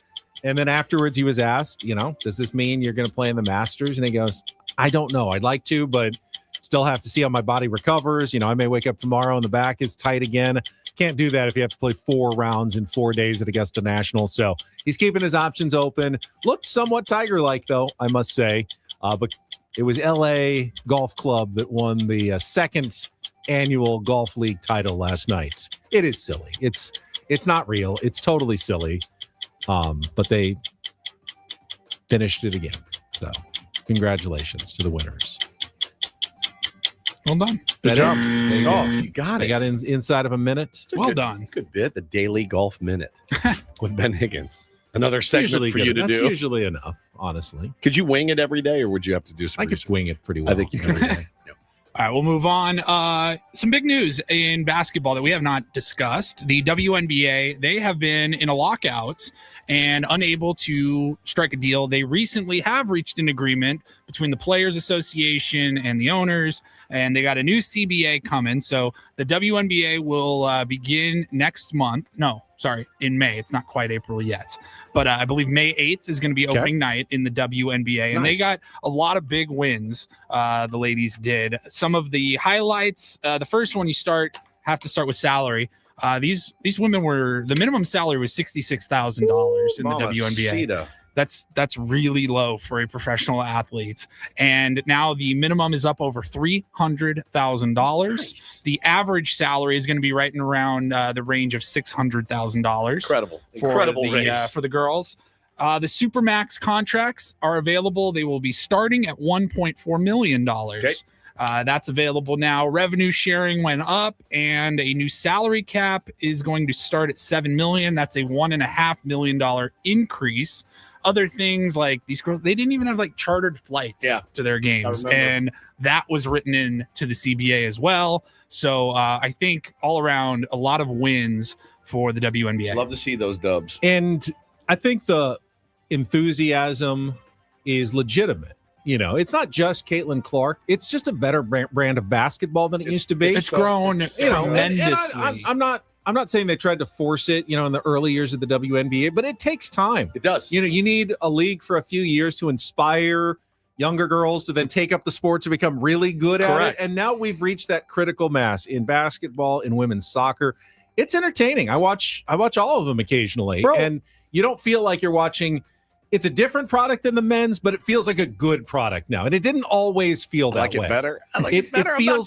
It feels like a good product now. So the funny thing is, too, if you think back to, remember when we all watched Winning Time and the state of basketball at that time, how it was horrible. The NBA was like, bro, they're playing this on tape delay. Nobody cares about the NBA right now. It took a little time. It took some forward thinking.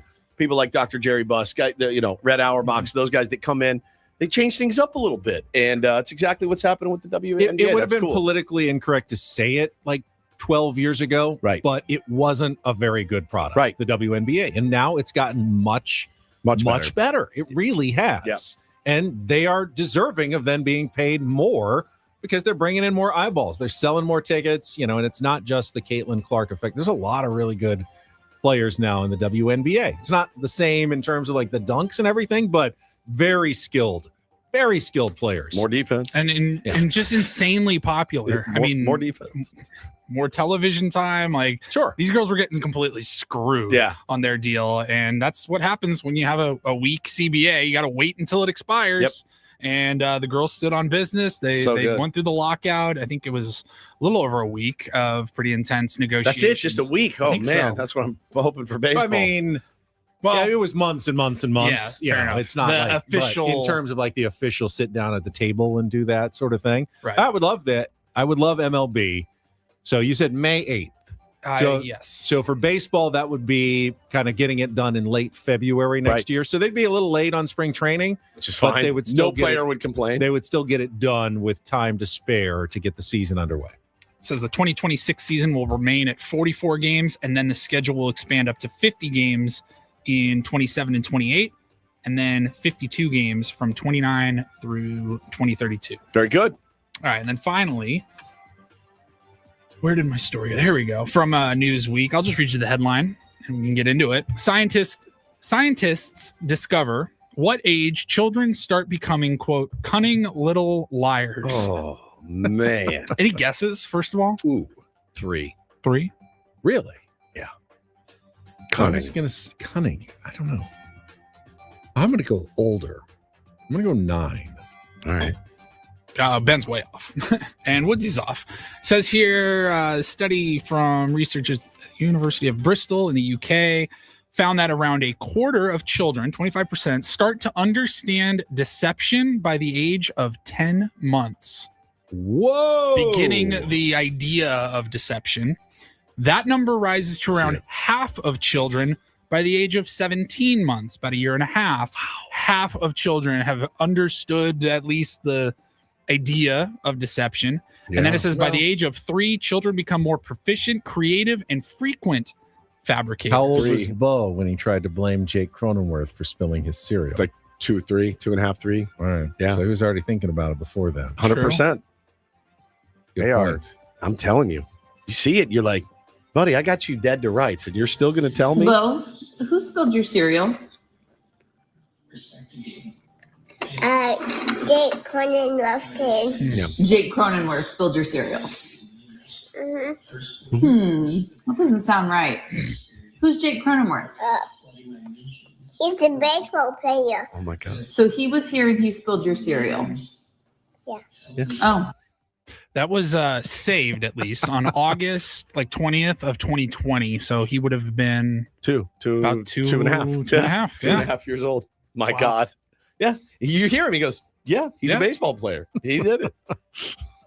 I think come on, call him. You want to call him? Yeah. And he can vouch that he spilled your cereal? Yeah. No. You can hear the hesitancy a little bit. A little bit.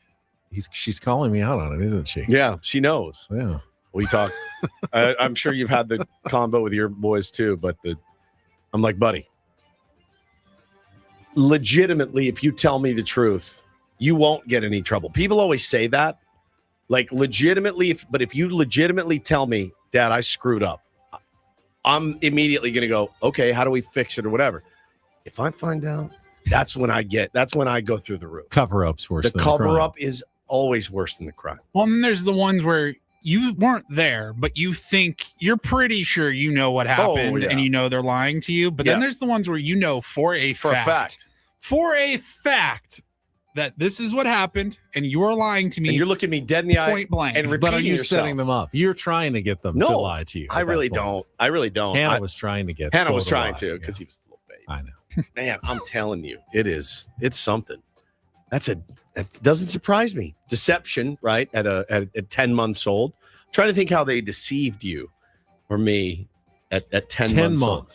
I mean, Well, what do they about want? how they did the experiment. They had over 750 children ranged from 0 to 47 months, and they asked a series of questions, and they kind of noticed that once the kids started to deceive and catch on, oh, this is the wrong, they kept repeating themselves in their lying. This is a really good quote. Easy Does It said, I will go through BS with you, but just don't BS me. 100%. I can always handle anything you bring to me. But if I find out secondhand and then you lie about it, then you're dead. You're dead. There's no way out of that one. They would do things they'd have a bag of maybe a toy or something inside, and hey, don't look in the bag. We'll be right back. Yeah. And don't then, look in the bag. Did the kid look in the bag and then say they didn't look 100%. at the toy? Of course. 100%. Who among us has not checked out what was under the Christmas tree by maybe peeling a corner back? Yes, going up, shake it, going up into the attic. I never did that. Never, no, really, never, ever. never once. You never. That would be. You never looked for your Christmas presents? No, you're a robot. That's why they don't have Christmas on planet. Yeah, planet whatever. Ooh, what planet is what that? What is Christmas? But that spoils the fun of it all. Exactly. The fun is not knowing and then getting to open. Yeah, it but on no Christmas 5-year-old Day. thinks that way. I did. I understood what the actual mission was. That is crazy. And that was to be delighted on Christmas morning. That is crazy. Not to try to find my presents beforehand and ruin all Your the parents fun. had no problems like hiding their presents until Christmas Just morning. leave them out in plain sight. Yeah, you could just. I would like avoid the garage for an entire month just in Avoid it. case. I found that. I think I might find my new if scooter. in memory there. serves, I think I found the Terminator before I Oh, you opened it. did? I think I did. I So think. then, as a kid, then you you have to fake it and be deceptive. Yeah. Be like, I know, I'm so excited for this guitar with an amp built in the side that runs on a 9-volt battery. It's just what I wanted. My poor dad. Yeah, I think I found it before. Deception, man. Yeah, where's Ben from? That's what I want to know. What planet? At 5 years old, he's like, I mean, don't they're wanna know right. my Christmas present. Star Trek fans. Ben is a Vulcan. Vulcan. Very logical. Yep. Lying is not logical. No. Like, you can never truly accomplish anything based on a lie. But I think if you have to base it on the truth to have real. You can have momentary, like fleeting pleasure, like getting away with a lie. Sure. But you're getting away with a lie. You're Yeah. not. The truth can actually truly bring you fulfillment and happiness. I think the more I find the people that are super logical about everything actually have pretty illogical beliefs at times. Like they're almost overthinking it. Like, I will do that sometimes. Yeah. There's illogical things, And there are things you just can't explain sometimes. Like him. That's the I can't hard. explain That's him. the hard part for me. Like there are things that defy logic. Correct. But you and those acknowledge give that me they the- exist. I do acknowledge they exist. Right. They give me the most trouble, though. I want them to fit in my logical box. Right, I and they can't don't. I can't make them. That's do exactly it. right. There's And no those are the logic hardest behind it. Those are the hardest things for me, for Mhm. sure. No doubt. Paulie, thank you very Thank you, much, sir. I know Woods always appreciates this. The Padres have just announced all of their television lineups for Padres.TV this year. Cox, Spectrum, DirecTV, AT&T. Not a lot of changes, but we will let you know what they just dropped on us. And I want to talk about Adrian Morejon and his status when we come back after a check of traffic. Ben Woods on San Diego's #1 sports station, 97.3 The Fan.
Hey, player, this is all yours. This room with this view. This speakeasy with this cocktail. Hey, could you make that too? The spa with this. Ah. And this pool on this roof. This is all for you. The all-new Hamul Casino Resort, now open.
Hey, player, this is all yours.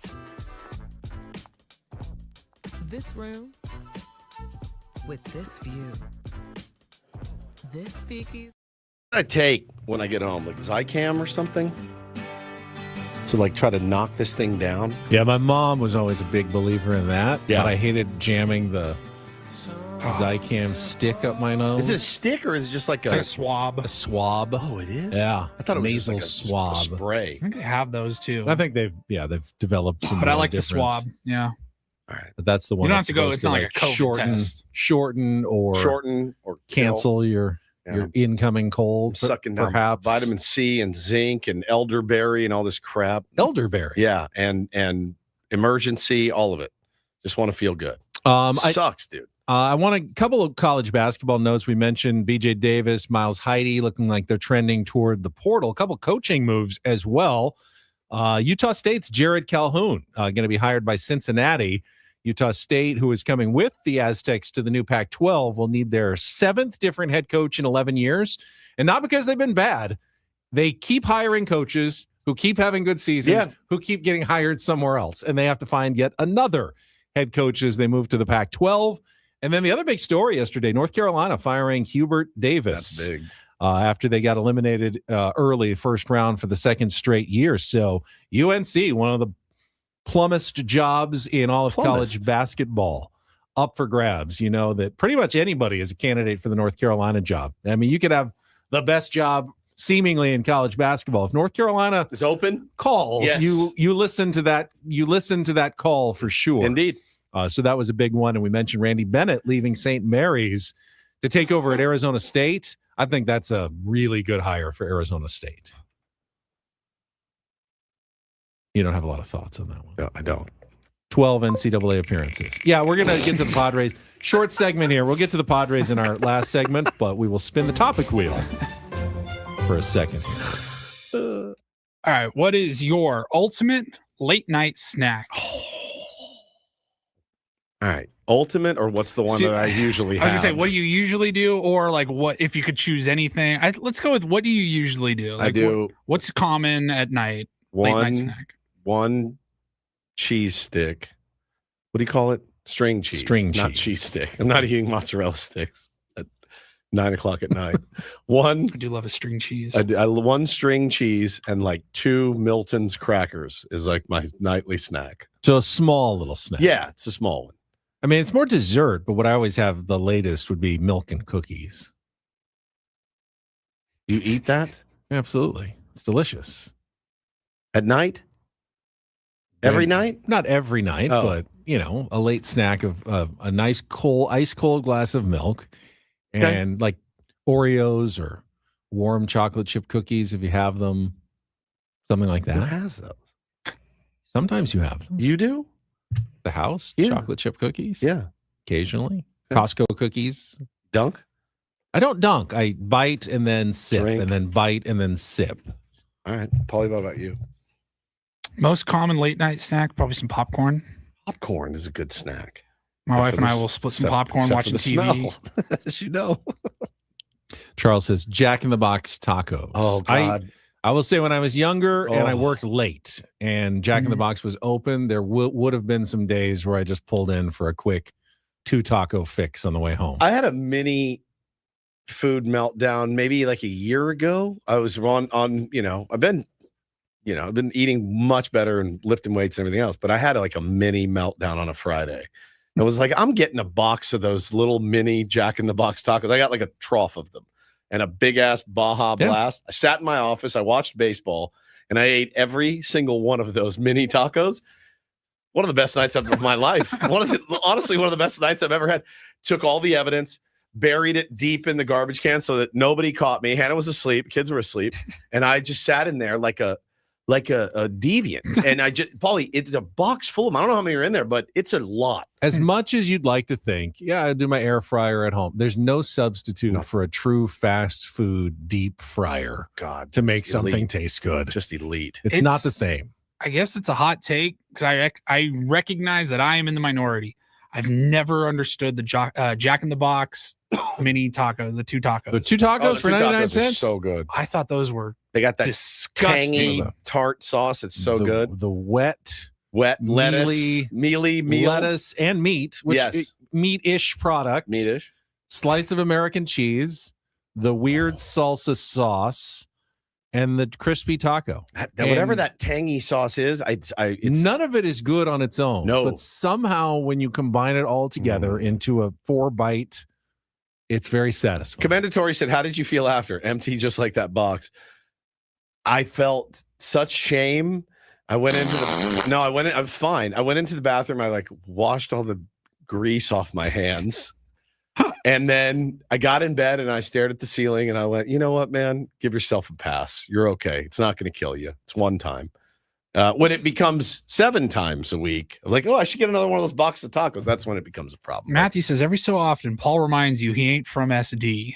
Because I don't like Jack in the Box tacos. Is that a San Diego thing? Well, they are from here. San Diego is I love Jack in the Box, the home of Jack. You just don't like the tacos. I never got the appeal of the tacos. No, right. there and is when I no moved appeal. to San Diego, there's better places to get tacos. This is one of those things. This is the that Taco is not Bell. logical. Right. But in my mind, like there's no reason anyone should like a Jack in the Box taco. We have such good tacos in San Diego. But it's like better. real delicious better. tacos. It's you should never get a Jack in the Box taco over like a great carne asada or carnitas taco from somewhere. Never, ever, ever, ever yet. But when you're in the mood, every once in a while, nothing will suffice. It's just what you want. Yeah. It's just what you want. If I wanted Jack in the Box tacos and Hannah was like, "Oh, I got you a crispy taco from Jorge's," I'd be like, "Fine, I'll eat it.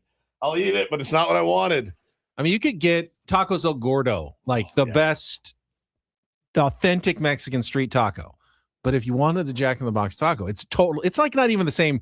It's really a disservice to call them tacos. They should really come up with another name. They look good. They look taco shaped, and nothing else about them Taco is treats. Really taco. I think if you tried the little mini ones, I bet you might like them. I'm sure I would. They have this new sauce. It's like a green. I can't. Oh. I haven't tried the Jack in the Box tacos in forever. They're so good.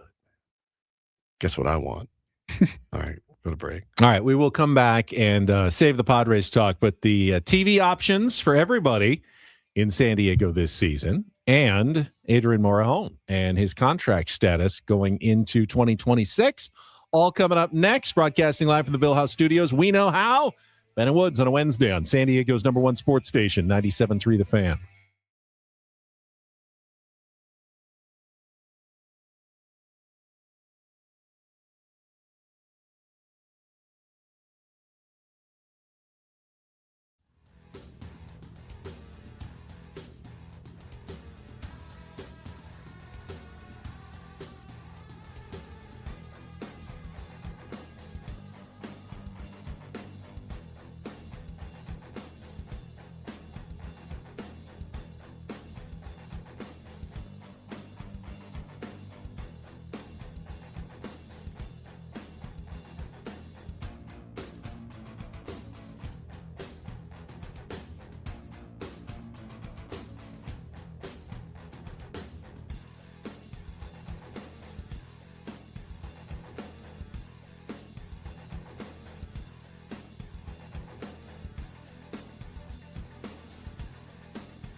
He just, here, I'll show you a little. Just a little. Please don't. Just a little bit. What hurts on you? Nothing at all. A little bit. Not that now. So let's say whatever you're about to touch is the only thing. Let's say it's gonna hurt. Right? All right, yeah. Okay. Pretend your knee hurts. Pretend your knee It's going to in a second. right here.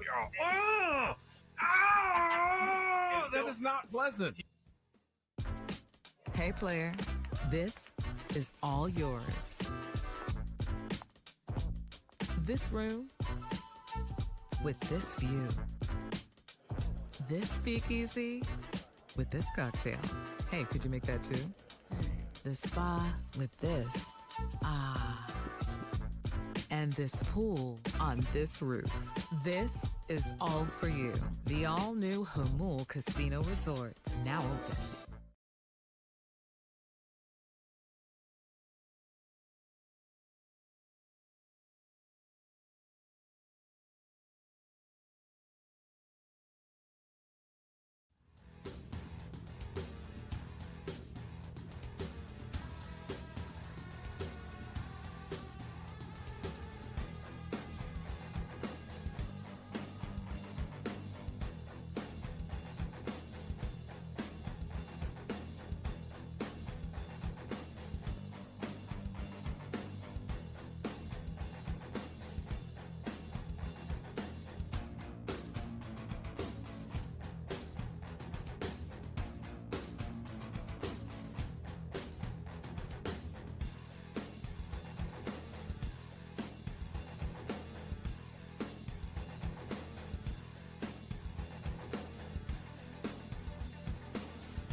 Final segment of Ben and Woods on a Wednesday. All guests on Ben and Woods appear on the SDCCU fan hotline.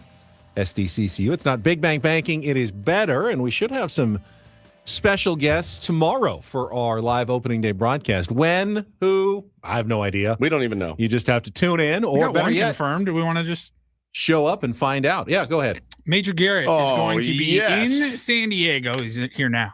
And he will be at opening day, and he will be at Baja Rick's. I think he said he will be there before the show even starts. Unreal. But he's going to jump on at least, maybe even the start of the show. Who knows? But 6:35, Major Garrett in person. If I'm sick, he just takes my spot, and you're not fine. You're better. Oh, the Ben Major opening day extravaganza. Yeah, Major and Ben. Yes, That's not right. Ben Major. and And Major, no, right.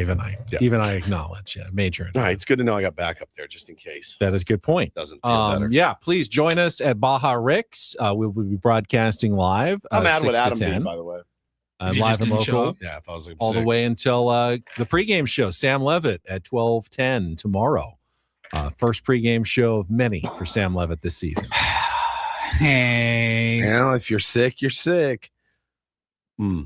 It hurts. Padres haven't announced yet any of the festivities, but they have announced their TV partnerships for the year. We will get to that after our last check of traffic on 97.3 The Fan. From the 855 Get Ross Traffic Center. Injured? Demand justice. Demand Jurowitz. 855GetRoss.com. Here's Kelly Danick. Traffic is sponsored by Valvoline Instant Oil Change. Well, not a bad wrap-up for our morning drive. Crash has cleared on northbound 805 near the King Freeway, so we're seeing an improvement in speeds there.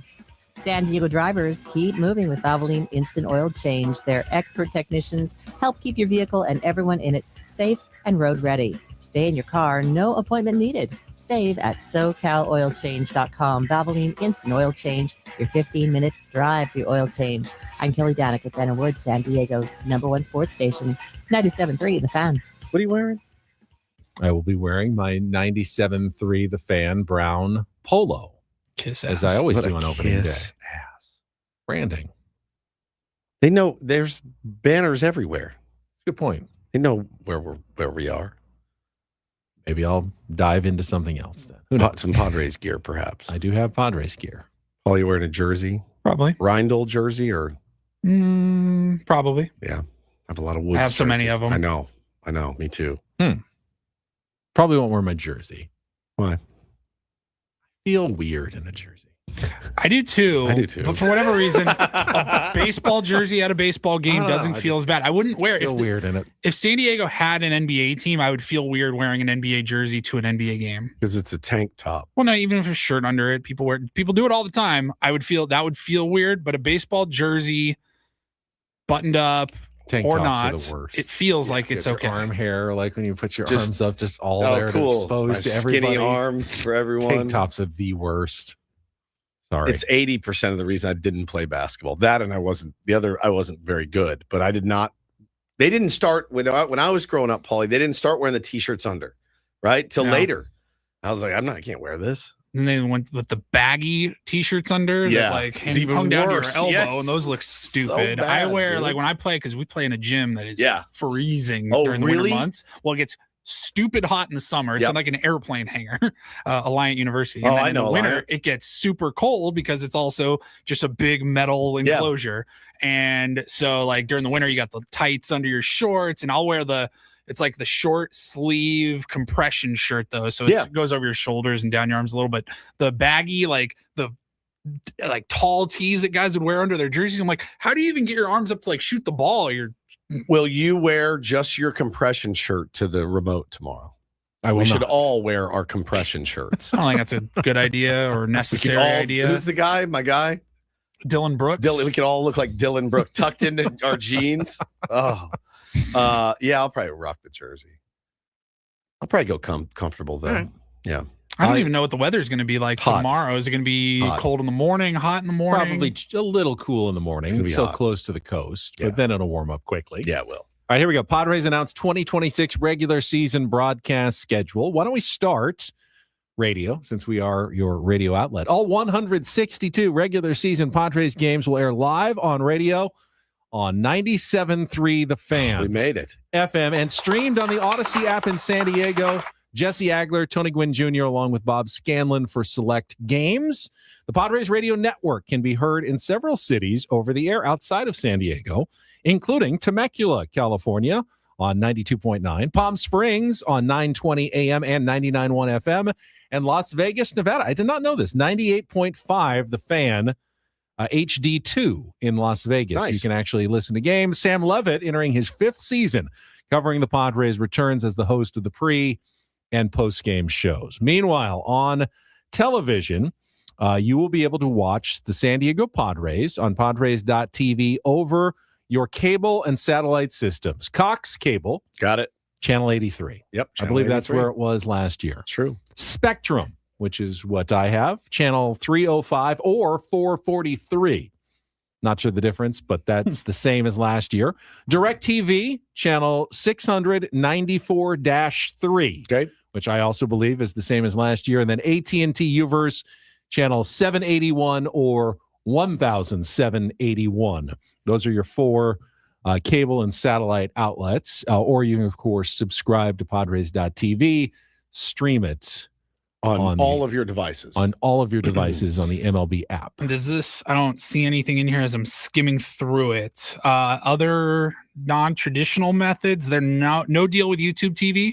No YouTube Nope. TV announced. No Fubo, I Roku's think, or does give you Padres. do they? It's not And mentioned I here. don't Oh believe, wait, an additional streaming option is available on Fubo okay. via the Padres TV. So your no Fubo. YouTube TV, no Hulu Live TV. Doesn't I think look those like are the big ones. Yeah.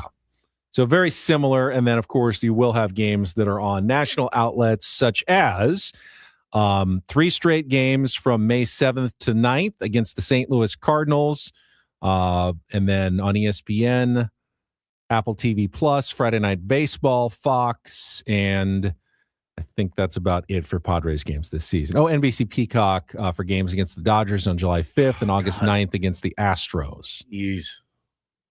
Saw an article by Andrew Marchand this morning that said it was basically this: if you are a fan of a Major League Baseball team, there's a decent chance you will need. He said 5 subscriptions, 10 networks. Welcome to trying to watch your team in 2026. He said just a decade ago, if you were a Yankee fan in New York, you needed a cable subscription to watch every regular season game and the playoffs. Now in 26, it could require navigating 10 networks, 5 or more subscriptions, and approaching $1,000 to see all the team's games if it goes deep into October. Good Lord. Wowzers. Yeah, because Netflix tonight for you're them. probably already spending a lot of that $1,000 at this point, but you might not be spending all of it. It still counts. Maybe you don't have Peacock. You're going to want to Right. get that if you're going to need to watch a couple of games. Yeah, this is he does the Yankees things, and he says that they're going to be on Yes Network, Prime Video, NBC, Peacock, ESPN, ABC, Fox, FS1, TBS, Apple TV, and Netflix. Jesus. A lot. That's incredible. That is incredible. All right, final couple of minutes. I wanted to talk about Adrian Morejon. A nice piece about Adrian in the UT this morning, developing into one of the top left-handed relief pitchers in all of baseball. Of course, this is Adrian's final season of control. He is slated to become a free agent at the end of 2026 unless Can't happen, man. the Padres come to agreement on a contract extension. I'm sure the Padres are interested. I would guess that Adrian is interested in sticking around with Ruben Niebla and the team that has helped unlock his success the last couple of years. I am not surprised that nothing has been done yet. With the ownership remaining in limbo and the sale continuing to proceed, everything we've heard, next couple of weeks, revised bids, we may have a new owner here in the next month or so. I would love for that to be the new ownership's first statement to the fans of San Diego. I think that's something that could be done quickly and simply by getting together, making a fair offer to Adrian Morejon and his side going, sounds good, let's get it done. I think that would be a great first step. Whoever the new owner is going to be, because you're not going to be able to do much in late April or early May or whenever this happens. I mean, you're probably not going to pull off a blockbuster trade that early in the season. Occasionally AJ Preller does, but that's unlikely. There's no giant free agents on the market to sign, but you could extend one of your own. And the one that would make the most sense as a statement like, hey, we are the new owners and we want you to believe in us, would be an Adrian Morejon contract extension sometime in the first half of the season once the ownership question is settled. Yeah, I could get behind that. I could get behind extending Michael King so we don't have to go through this every year with him. I know the contract is, it's an opt-out and opt-in, and Michael King would be another guy that I would like to see here for multiple more years. Nicky P would be another guy that I would like to see here for multiple years. I'm going to put it simply. What I would like to see from new ownership is AJ Preller getting to do less option deals. Like every contract he's had to sign has been like, all right, you're going to give us a break on the first year, but we'll give you the options. So that way, if you have a good year, then you're gone after one season. Right. I feel like so many of those moves have had to been made in the last couple of years due to budget constraints. Sure. And we'll find out about that next off season. Of course, there'll be a lockout, so we won't see it. Right. So really, if there is a lockout, we won't see anything from the new owners until maybe next February at the earliest. But the one thing they could do would be an extension for Adrian Morejon. Everybody else is pretty locked up. I mean, that you think you want to keep around to fairly long-term deals. My guess would be the one that makes, I think, all the sense in the world would be Adrian Morejon. Yeah. Easy one. I think so too. No brainer. I think so too. I don't think it's going to break you financially or anything like that. No. I mean, he's going to get a substantial raise. He's going to want. Adrian's going to want some security. That's a good question. What does that look like for a reliever like 3 years, $48 million? I just threw that number completely off the top of my head. Who are his comps? There aren't a lot of comps. 16 a year. I mean, he doesn't have save numbers, obviously, like a closer would, but he certainly has a lot. stuff and ERA numbers and an all-star appearance last year and things that will drive up the price. Now, it's weird. He's been here since he was 16 years old, man. It would be hard to imagine him anywhere else. And I wonder, does he want to take the chance of going somewhere else as well? That's exactly right. Ruben helps him a lot and has, I agree. and will, as long as Ruben's And the here. Padres, you can say, hey, Major League Baseball is a business, and if a player isn't performing, teams are the first to say, so long, you know, let them go. But there was some loyalty shown by the Padres year in and year out with Adrian Morejon through a lot of ups and downs early in his career, through injuries, stuck with him. Now they invested a lot in him downs, early. let's be honest. Yeah, mostly downs. Yeah. They invested a lot in him, so they kept him around, but they showed faith. They kept working with him, and they finally unlocked him. I would think there might be some loyalty shown back to the Padres for that. Yeah, I mean, can we look around the room right now and just confidently say that we all at one point were ready to turn the page and move on from Adrian Morejon? Oh, yeah. Yeah, We all were. for sure. All right, Manny. Eno was the one that kept beating it into my head. No, this guy's going to be good. He's going to be good. Tanner Scott got 4 years, 72. So my 3-year, 48 doesn't sound that off. He got it as a closer, though. Yes. No, he's not their closer now. Now they're paying. But they overpaid for him for what they wanted. They did. You know, I don't know that he'll get Tanner Scott money, but yeah, something along those lines, something close, maybe. Somewhere 15 to 20 per. Yeah. A lot of scratch, man. 16 per. He's is good. what I think I was kind of around. That number was what I threw out. And you have Jason Adam for one more, like this year and next year? This year and next year, I believe. I think so, yes. Yeah. He'll be somebody that you want to talk about an extension too, I think, right? If he bounces back from this injury. Seems that he has. You know, I know he's not going to. He's filthy. Not an arm injury. Right. Yeah, he's nasty. I'm excited. I'm excited for tomorrow. I'm excited to see all the tier ones out at Baja Ricks. Can't wait. I'm excited for the game to start and watch. You know, hey, man, I'm a baseball fan. I'm excited to watch Tarek Skubal pitch. And I'm excited to watch Kevin McGonigal. And I'm excited to watch, all Nicky P. All of it. Baseball's back. Make sure you get a good food base going. Yeah. You know, as soon as they fire up the kitchen at Baja Ricks, order some chips and guac, order some. Me? No, everyone. Oh, that's going. fajitas? Yeah. Get some fajitas? Some fajitas in you. And that'll help sop up a little bit of the other things. Are we doing our bit? You think they'll bring it out? I don't think so. You don't think so? I don't know. There was a lot of talk about the big lobster platter last year. I'm okay going a little smaller. I'll go in terms smaller. of, like, I think we could probably do them a favor because a lot of that goes uneaten. yeah, exactly. I don't need a giant lot. But And if there's like a if couple. you bring it to me. Remember I'm the gonna- first chicken year breasts, that there's we some steaks. remember the Oh, I first wanted year it the first time. we couldn't get a piece of lobster because of Fun Boy over here. Sorry. Was I wanted it that year. I wanted to experience it. Was that your Portly days or It was that good? No, I think I was just enjoying myself on opening day. I mean, like an orgy of lobster. Is this our third opening day at Baja Ricks? Yeah, third in a row. opening day. Yeah. That's right. And then Friday's our 8-year anniversary.